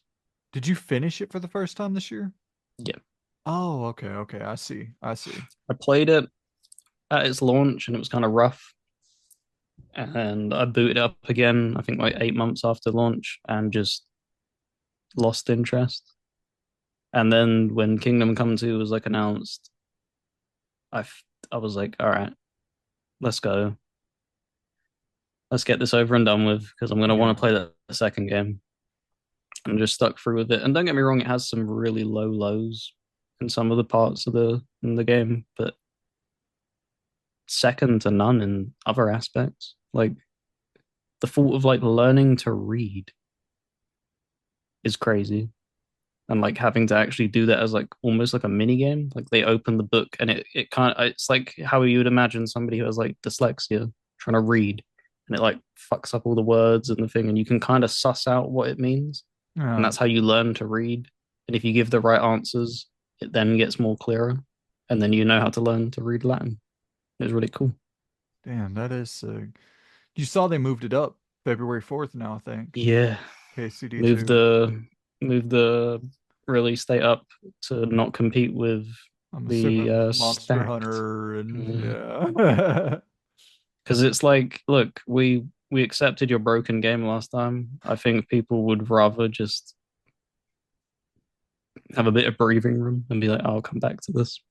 Later, Because you're yeah. seeing it with Stalker too. It's getting a lot of benefit of the doubt kind of thing. Because as long as there's heart behind it, people don't mind being like, okay, Yeah, I see the ambition.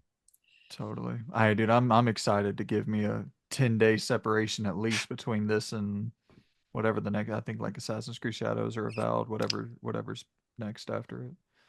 Where would you place KCD 1 in this big old ranking block? It's probably be eight. Where are we thinking? I'll probably put it behind Exoprimal. Ooh, Exoprimal out here taking down the big dogs, Path of Exile and KCD 1 behind it. All Yeah, right. I'm not as like off live service and like multiplayer components as you are. I Yeah. definitely dip into it a little bit more, so I can appreciate something that's good in Dude, that I thought space. I thought about diving into Marvel Rivals. I thought about booting it up since it's free to play just to, just to see maybe I'm wrong about these games. Maybe there is some addictive chemical that'll spark in my brain and I'll just be like, "Oh, I want them all. I want to play them all." But I don't even think my internet's good enough to fucking run that game, but we'll see. Dead Island 2. Have you played this? Yep, I So, finished it. It was oh, fun and dumb. yep, that's the perfect explanation. I think they deserve an even bigger tip of the hat. Talk about development hell coming out on the other Yes. side, and if you didn't tell someone this game went through development hell, they wouldn't have known. It's polished, man, and it's got the coolest like gore system ever. It literally, I think it's a system that they built called Gore. Mm. And it's like separating limb from limb, seeing the fucking detached body parts hanging, organs exposed, and like they go into such detail to make this as graphic as possible, which I appreciate. Yeah, it definitely elevated the game because you like hit them with like a sledgehammer in the jaw, it shatters the jaw, and then it's hanging off. Yep. If you hit it again, it'll actually fly off. Like it was Yes. really well executed. Story is horseshit, but the gameplay is so fun. Yeah, they kind of recaptured that with Dead Island. I think, but all of the stories have been absolute dog shit to be fair. That's So I think that's funny. just par for the course. But enjoyment wise,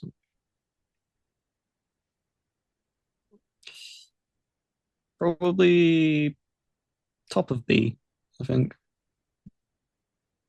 I don't think I had as much enjoyment as with like my short time with the series Wrath and stuff like that in that category. Right. Right. But it's That makes definitely sense. not a C tier game. Yeah, it's a B tier game. I think that makes a lot of sense. Cyberpunk 2077. So what's the story here? You 100%ed it this year or attempted to? So it's been such a long year. This was because we did the podcast right on my channel at the beginning of the year. We did a few of Oh, that's them, right. and I did a talk with Mondane about Yep. this. Me and him hopped on and did like a deep talk review esque kind of thing. So this was me 100%ing it. This was me going through Phantom Liberty for the first time, doing all the endings, and then going back to the base game and finishing up what little achievements I had left with that. And I really, really like it. But at the same time, I really wish it was just something else. I'm not like fully sold on it because I think we talked about it when you was talking about Deus Ex. I much, much, much prefer, and it's going to probably sound crazy to some people. I love Human Revolution and Mankind Divided much more than Cyberpunk. Huh. Much more than Cyberpunk. Like it's to the point where if I was listing them in a tier list, Cyberpunk would be in like B compared to the Mankind Divideds, which would be an S. I just like the immersive sim element much more than that kind of RPG route Hmm. that they go down because they both have RPG mechanics. But I prefer when I'm going through Deus Ex and everything feels like a little puzzle, a little mini puzzle, instead of Yep. just me going through a world that just, for me, it's been there, done that. It's not as special. And the thing, I think Cyberpunk probably feels a little bit more lived in. What with it being a game that's released much Oh more yeah. recently and they've populated the world with imagery that fits that. But I think if they were to actually make a Deus Ex title now, ever so slightly make it bigger, because I don't want it on the size of a Cyberpunk. This is the thing. Like, that's the thing that I didn't like about Cyberpunk that people praised. Don't like how big it is. I don't care for that. What I would have much preferred is a slice of Night City, not all of Night City, and have it so that I can explore 80% of that Night City, going through people's houses, buildings, gang blocks, and stuff like that. Yep. Thinking of where you live, the high rise tower block thing. Yep. Thinking like, I'm thinking Dread 3D, the movie, Yeah. and like how much potential that could have been of something like that. And it isn't. It's just you hop into an elevator and you're up to the top floor in like 5 seconds and you don't really interact with it. So that's, I kind of ding it for that, but I appreciate it for those that love it because it's a special game for sure. Yeah. I love that damn game, man. But that's the thing. You're gonna have to make sacrifices. If you want to be this big, sprawling, not necessarily sandbox, not like GTA level sandbox or whatever, but this big sprawling open world, you're never gonna have as much little details in between the seams. Like you're not gonna be moving boxes to get Yeah, on top of this, to jump to that, to move to that, and I'm gonna crawl through this little, air vent. Like it's not gonna have that little detail in every single environment like it does in a Deus Ex, which is understandable. You're not gonna be able to interact with as much as you can with a Deus Ex because it's much bigger. You're driving cars and doing cool action. It's more of an action movie thing than a Deus Ex immersive sim thing, which, I appreciate both of them. because it just felt like the pure strengths of the game were them moments where it didn't give you freedom of exploring the city and stuff, and where it did what a Deus Ex game would do and fixates on like a area, for instance, like Hmm. the hotel thing in the beginning, Oh my God. and in With the Jackie, yeah, like where it's such a that good kind of mission. thing. If it would have given you options on much more how to tackle that instead of kind of keeping it, there wasn't really that much option how you tackled that mission, if any at all, really. Right. I do wish there was more option variety for how you tackle missions. And Yeah, even I wish there was more option for story paths as well. Like yeah. there's options for the ending, but I wish the beginning, middle, and end had like I wish when you pick Corpo, when you pick Nomad, or when you pick Street Kid or whatever, I wish that actually had wide branching paths that each of them would take that were very different from the other. Yeah, like having like characters you couldn't influence them in a certain way if you were a faction. That would, although that's technically eliminating choice, that helps fixate you in on the role playing aspect. If you are a corpo and you're dealing with people of that stature, whereas if you're an outlaw, they'll be like, "Well, I don't want to interact with you, gutter trash and stuff like that." Like Yeah. that would have been cool. But as an actual game, when I'm not being biased, comparing it to Deus Ex, it's definitely one of the best games that's released. Um, I definitely probably yeah, it's not even close. Like The Witcher 3 is still the best thing that they've put out of that studio for me, but this is easily a second. Like this walks over The Witcher 2 as much as that hurts for me to say that. What you thinking? What placement? You kind of got me. You had me, and now you brought me back, and now like I'm not really. I'm I think thinking that's the B or perfect. A. It's the perfect. No, but that's yeah, that's the perfect thing of how I feel about the game. Yeah.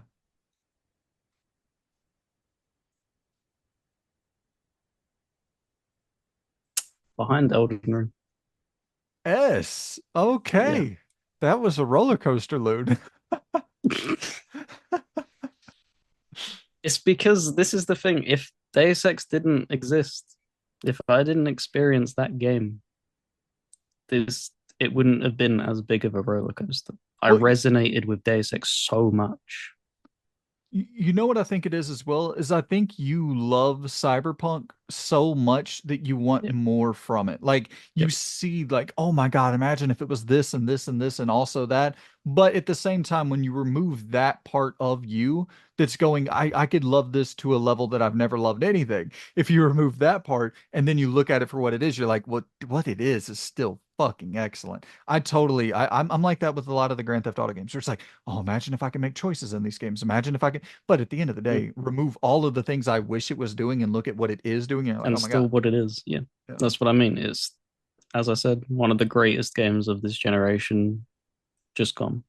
Well, and So yeah, it and has to be an S.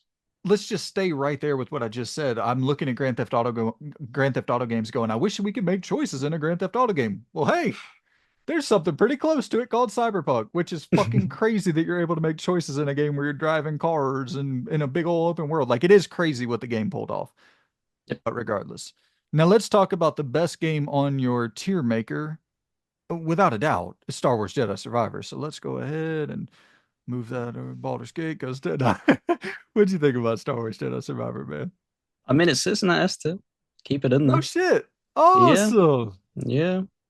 Yep. I'm assuming bottom or I am because I love Star Wars. Like I'm not like somebody from the outside looking in. Like I enjoy 90% of Star Wars stuff that they've dropped. Um, and Jedi Survivor was such like Fallen Order was good to the point of like bordering on great. The map system is shit. so bad. So when you've made it so linear, and I'm having to deal with that so predominantly, and it's so whack, that really like pulled from the experience. But like what they made was like, man, Respawn know how to make a game. Like I enjoyed Titanfall 2, but take this in the nicest possible way, Respawn. I feel like it's so easy, much easier to make a good FPS game than it is something like this. Yeah, I think It that's requires a fair. completely different level of skill. And they really showed like put themselves on the map. Like don't write us off as that another Call of Duty campaign thing where it's like we'll give you a good story and good gameplay, but that's all we can do. Like we can do so much more. And they showed that with Fallen Order. They got even more budget with Jedi Survivor, and look what they achieved. Holy shit! It's the best Star Wars game ever made. I tend to agree with you. Um, I think we need to like self reflect on that as a Yeah. collective and be like, look, man, KOTOR's great and all, but it's old. Yeah. All right. If they could take a crack at it now, I'm sure it could put its fists up and go for Jedi Survivor's throat. But this is so damn good. Holy shit. Boy, you sprinkle in a little saber sauce into Mm. that KOTOR remake, the modern saber, big budget saber. Woo! Let's get it. But yeah, dude, Jedi Survivor fucking rules. Placement is the tough thing. I don't want to influence, but man, oh man, that game rules.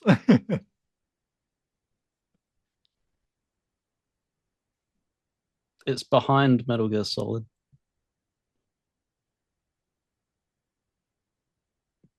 Okay. Are you sure? I am. Hey, I didn't influence. I didn't influence.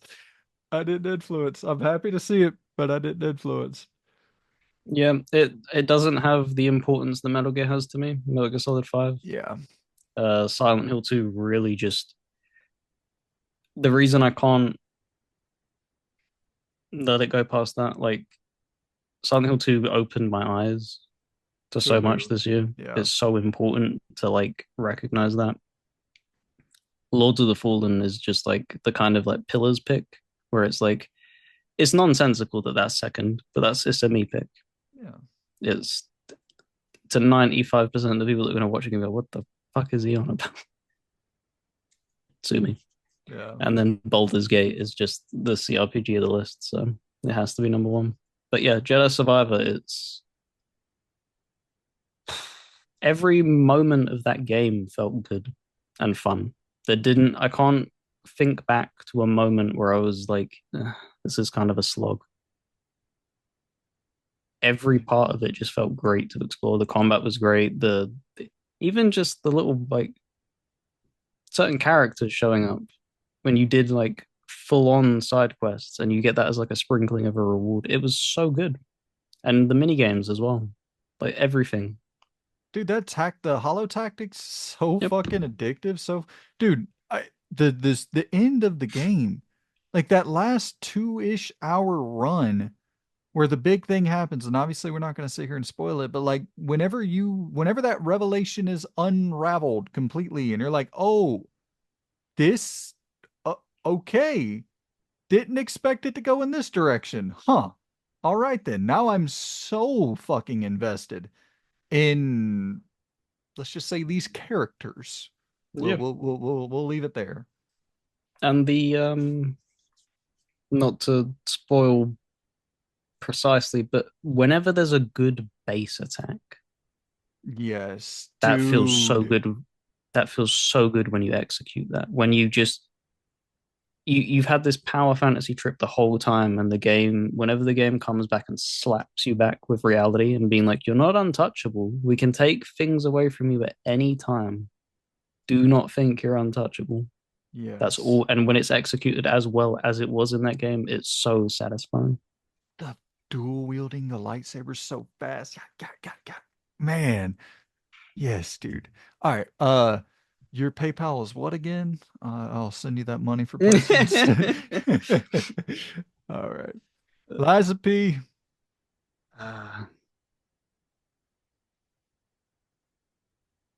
I think I said, do you know what's crazy? I think I said this would have been my game of the year if Baldur's Gate 3 didn't launch, I think is what I said Okay. at the time.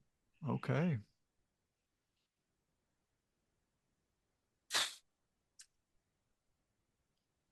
Oh, but then like if I have to list it in that way, it moves things around and I don't feel happy about that. But Lies of P is really, really, really outrageously good. Like on its own merit, it's an S tier Souls like, and it even more enforces it that this is like their first shot at making like Yes. a game on this scale. And not only have you managed to capture like the great feeling of the first Dark Souls game, you've webbed the intrigue and you've left one of the coolest cliffhangers to be like, oh, we're not done. This is just the beginning of like the storybook that we have planned. So, mm,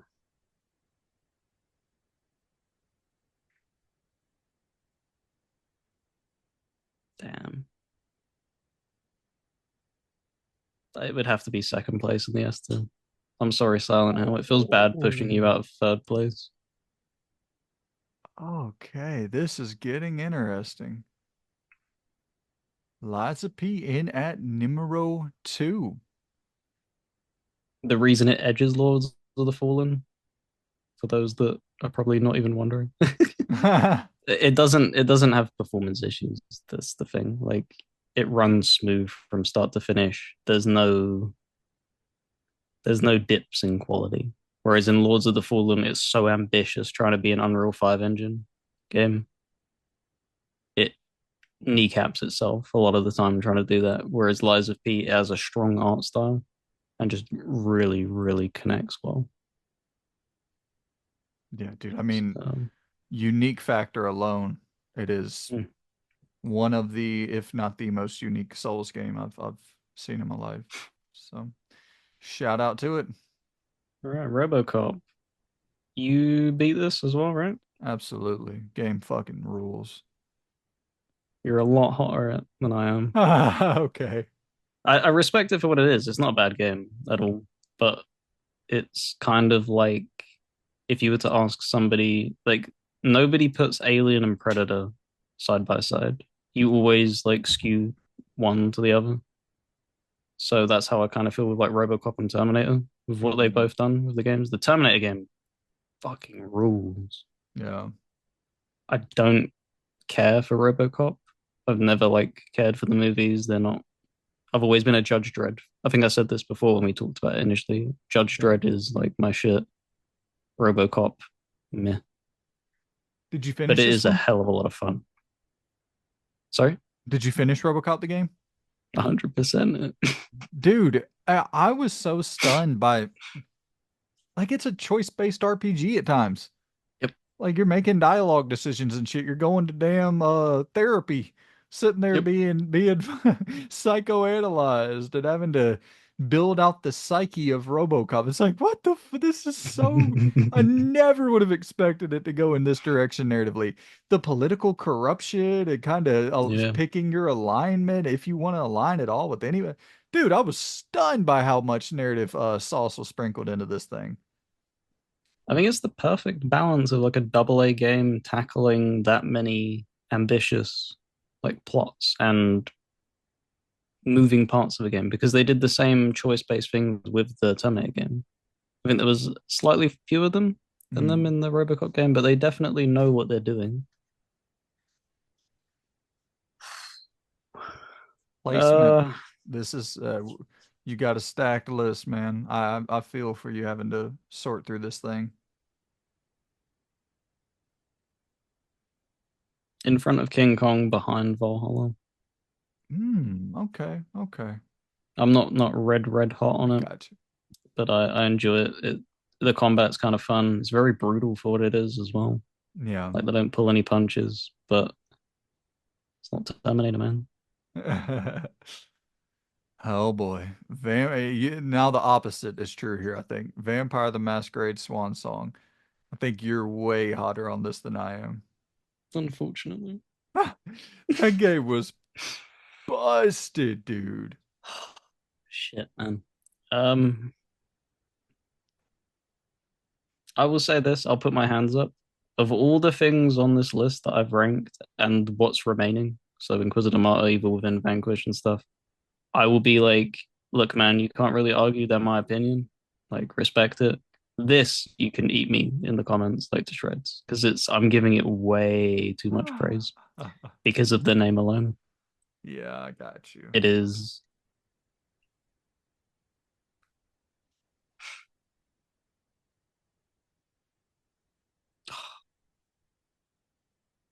second place in A.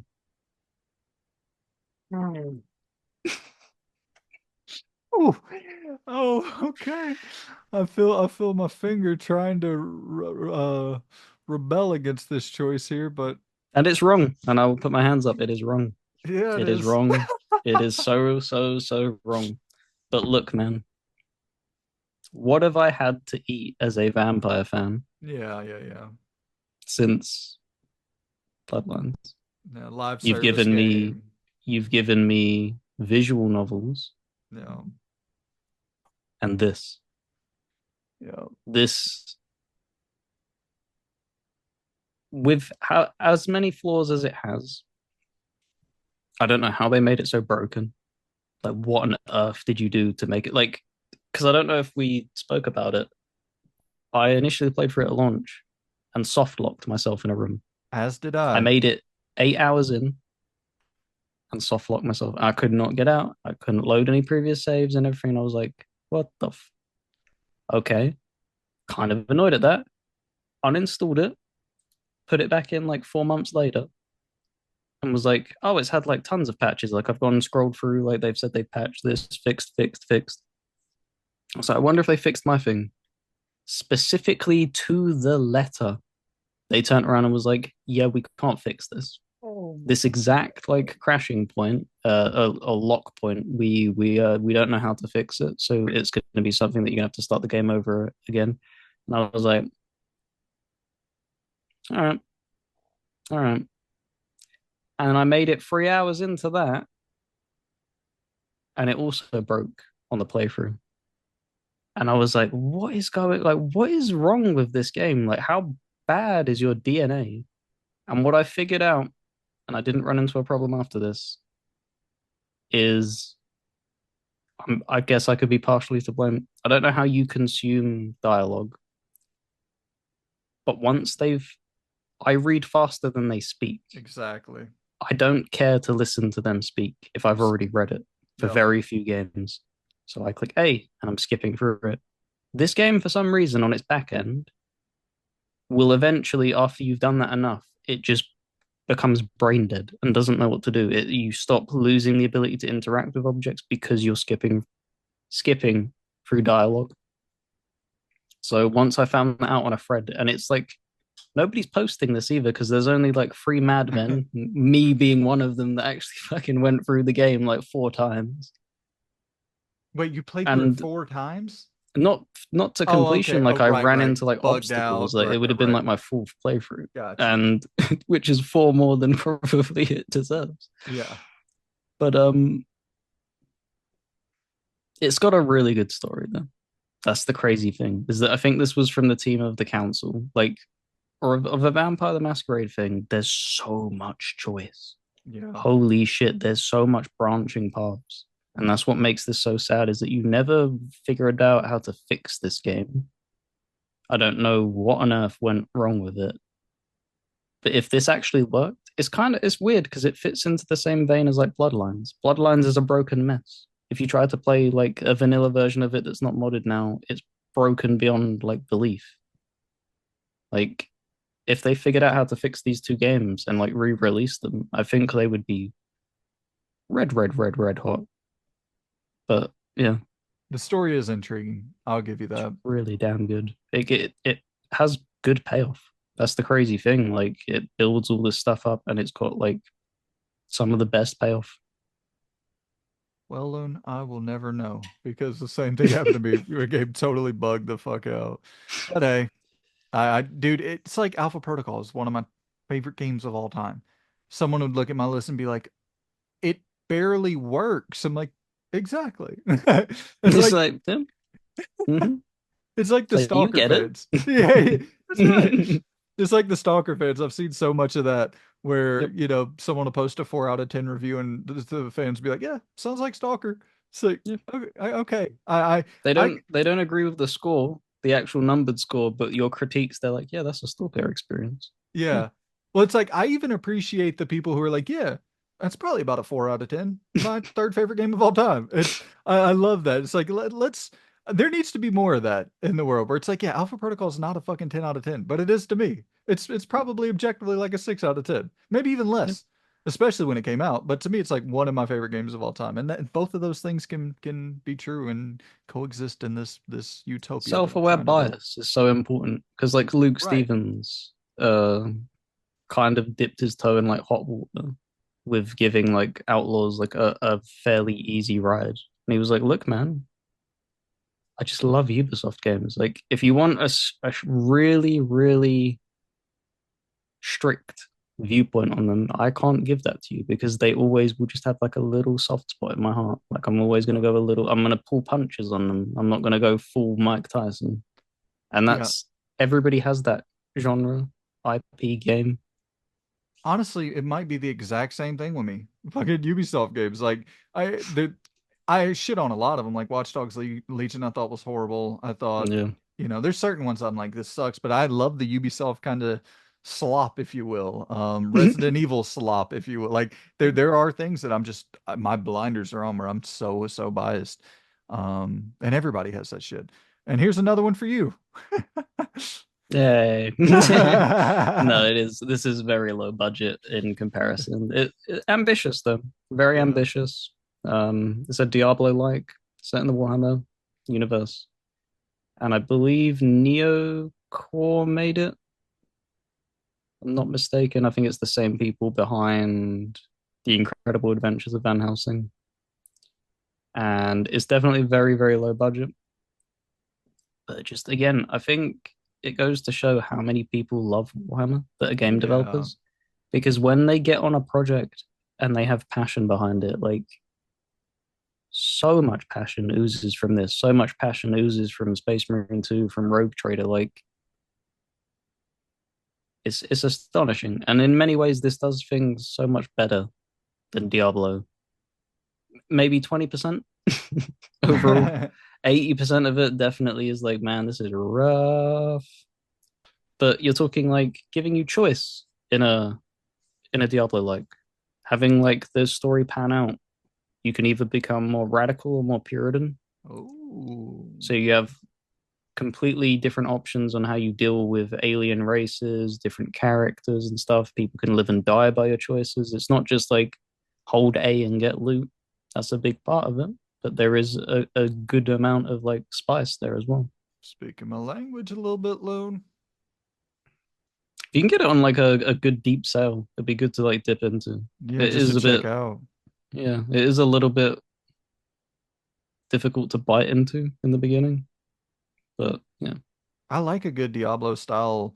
It's just the thing for me is after a few hours, I'm like, okay, just more of this, huh?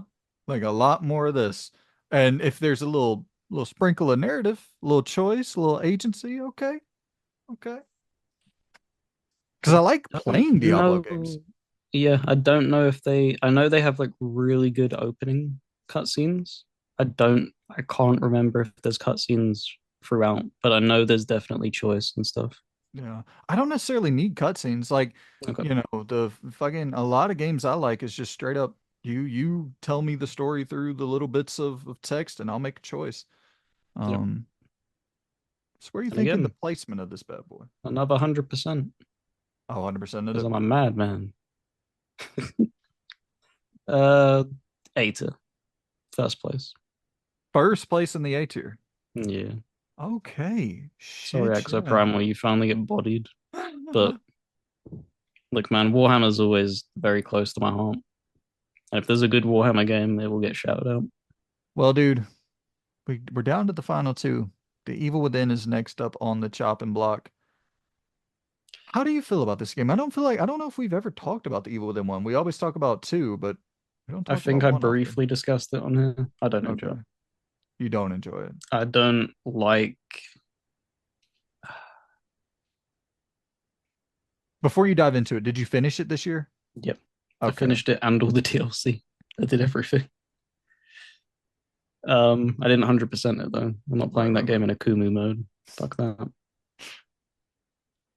Um, I enjoyed aspects of it, but I feel like what they achieved in two was so damn good. So it probably hurt it even more that I didn't just push through it because I played the first one first. I did like the opening chapter and was like, I don't really care for this. Evil Within 2 come out, and I think I said this before on the channel. Indie Mouse showed it, and I love his videos. And I was like, holy, this looks amazing. I don't remember the Evil Within 1 like this. What the hell is this? Played through the Evil Within 2. I think I beat it the night that I got it. Like, I Damn. absolutely hammered that shit out from like 3 p.m. to like the fucking next day's morning. Like, it was Yeah. just like, holy shit, this is addicting. I It love is this so game. addictive. The loop is so fun in the Evil Mm. Within 2, dude. I if I 1000%. understand your perspective now that you put it that way. Because if I was not digging the Evil Within one much at all either, but I ended up powering through it and then going into the Evil Within two after. If I would have put the Evil Within one down and jumped into the Evil Within two and then tried to go back to one, I probably wouldn't have even have been able to get through it. Yep, it was a struggle. I enjoyed aspects of it, but it just I think the perfect way of just it's messy. It's Yeah. messy and like a lot of it's what it's trying to plot thread it to. Maybe that's intentional because you're talking about you're being in like the mind of this warped individual. So maybe you can't draw straight lines in logic. Maybe they're purposefully they don't make sense. But even just like the game, it just everything just didn't feel like it should have been should have been a little bit better. And that's what the Evil Within 2 did. Every critique I have with the Evil Within 1 was addressed in the Evil Within 2, and they improved upon it. Boss design, the Evil Within one. I thought that was like top tier boss design for a survival horror game. That's the only thing I would say the Evil Within one does better than two. But boss placement and implementing bosses inside of that open zone that you have in the Evil Within 2 is masterful. But the Evil Within 1, I love that damn boss design. How you can kind of puzzle solve your way out of certain encounters and not having to just bullet sponge them. Loved that shit. You can do that in the Evil Within 2 for some of them. There's achievements related to it Oh, of really? handling boss designs in certain ways. I Huh. believe like if you're paying attention to the environment, you don't even have to fight one of the bosses. You can Oh, instantly end shit. it. I did not know that. So maybe my praise there is not warranted for the Evil Within 1. No, no, absolutely warranted. It does. It definitely has a little bit more fault in the way that you're tackling it. It feels, Yeah. but from the like, that's the difference of like I just enjoy the core combat to the point where I don't mind that. I don't mind Right. sticking up with that core combat because the core combat in one is it ain't it. Yeah, it's not. I don't like the burning thing either. Don't For know if that you one remember boss. that burning the bodies. No, the match mechanic, having to Oh, burn yeah, dude, I because he forgot about that. That sucks ass. you did that in like RE1 as well, right? Yeah, It was the like burning remake, bodies, yeah. and it's like I don't care Mm, for this, man. that shit sucks. I forgot all about that. What you think of placement Damn. wise?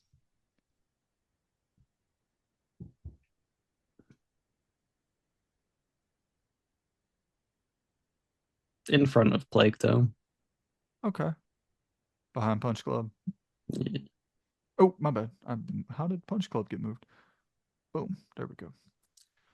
All right, Loon. We are down That's a to a. heavy amount for its name alone. As the White Lands, though. Yeah, I got you. Dude, you have come to the conclusion. Vanquish. Will it You played vanquish? Vanquish? I have not. I know that they got the pack on PlayStation, probably Xbox as well, Bayonetta and Vanquish together. Yep. So to put that into perspective, this is the 360 version of Vanquish because I already beat Mm, Xbox One's version of Vanquish. I love gotcha. Vanquish. Vanquish is very dumb. It's dumb fun. It's it's like reverse Max Payne almost. So instead of Speed having up bullet, mechanic. yeah, instead of having a bullet time like slowing down, you have these rocket powered like fucking legs that just shoot you across this battlefield. And it's just Platinum know how to make a good game.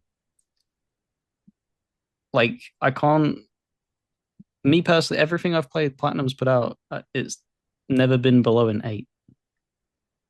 Maybe I've missed out on some of the stuff that they've wobbled on. Babylon's Fall. Never played it, Yeah. thankfully. Saved from that shit. Um, you can keep that one PlayStation. Keep it to yourself. What an exclusive. What a good get. um, but no, Vanquish. I recommend it. I think you'll love it. I'll Um, have to check it out. really corny, actiony sci-fi thing. Like it's very short as well. Legit story?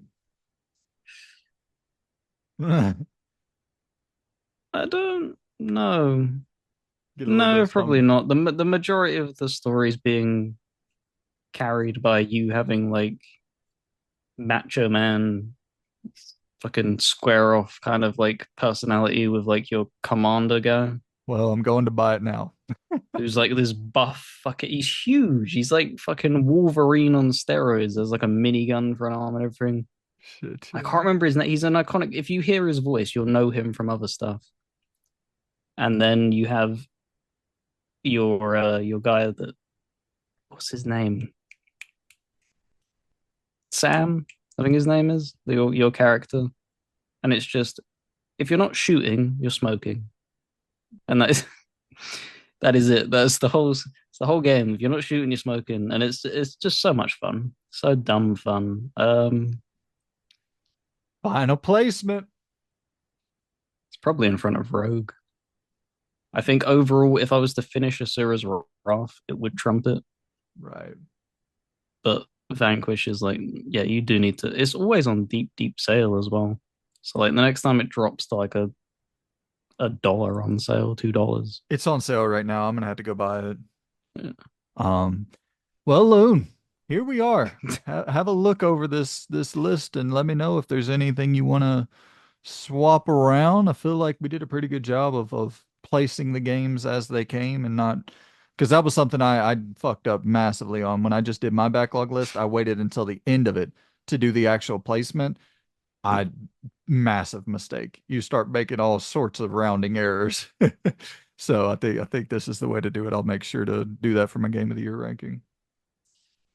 Yeah, I'm happy with it. I don't know if everyone will be happy with it because obviously everyone's opinions differ. But Nice. look, I think we touched on it perfectly. What you got to keep in mind is that you'll always have some level of bias, and I encourage that bias. I think if you try and go in with a mentality of critiquing things and trying to match critiques with other people's critiques, and you're trying to bridge that, that's almost detrimental Yes. to a game because you would get into because if we had a discussion about Starfield, for instance, and you gave me the pros and I gave you the cons, and then we tried to meet in the middle there, that doesn't do it any good, really, No. because I'm never gonna enjoy Starfield all that much, And but I'm you never love gonna dislike Starfield. it. Yeah. Exactly. So it's just detriment, like just have your opinion and just be strong with it. Be happy. Be you love something, express that love. Don't be Yeah. afraid to wear that. So yeah, this is my list.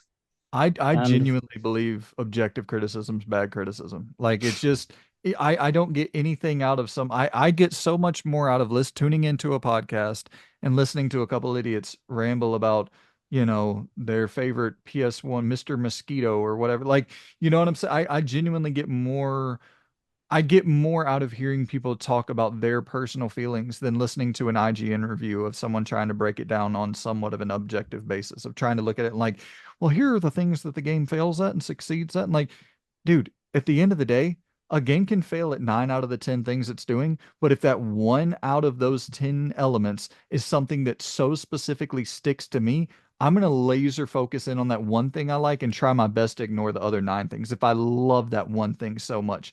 Of course, you can acknowledge the other 9 things suck, but it's like Squirrel with a Gun is a great example. You know, it did a couple things so well that I'm just fixated on that. yeah, Sure, there's a lot about that game that does suck, but I love the few things it does so well so much that I'm not even worried about the things that suck. content wise, I think is beneficial as well. If somebody's listening to this and they have it in the background, you're autopiloting sometimes. And if we're just hitting the same points you've heard time and time again, I can guarantee if someone's listening to this, they heard me just talk about Swans, your head is on a swivel. You're like, what the fuck did he just say? Excuse me? Absolutely. That draws your interest away from whatever the hell you're doing. You're like, I gotta hear this. Yeah. I got so Dude, that yeah. I think this is a fucking great list. And even honestly looking at it, if you were to look at this objectively, like I don't know how the hell Baldur's Gate 3 wouldn't be at the top of most lists. So I think it's a fantastic backlog ranking, my friend. And make sure that y'all stick around, y'all stay tuned because some heavy hitters are on the horizon for this channel here. We will be doing um well, what the fuck will we be doing? That's coming out after this. I don't know We when this is coming out. we've made so much content, guys. We don't know when the fuck it's releasing. Yeah, I don't know when the Um, order. We'll say certainly that the 2025 stuff, the fantasy draft, I think will come yeah. out after this. The big predictions, that's going to be fun as shit. I'm working like a motherfucker on that. Like that's, I don't know if you ever get in that pocket where you just have like that creative spark where shit's just constantly hitting your brain where it's like, oh, that's an idea and that's an idea and that's an idea. I'm having that happen to me so often throughout the day for this 2025 predictions thing where it's like, I'll be driving down the road and I'm like, oh fuck, grab my phone, talk to text. Jot this down real quick. But yeah, Swerving out of the way of somebody.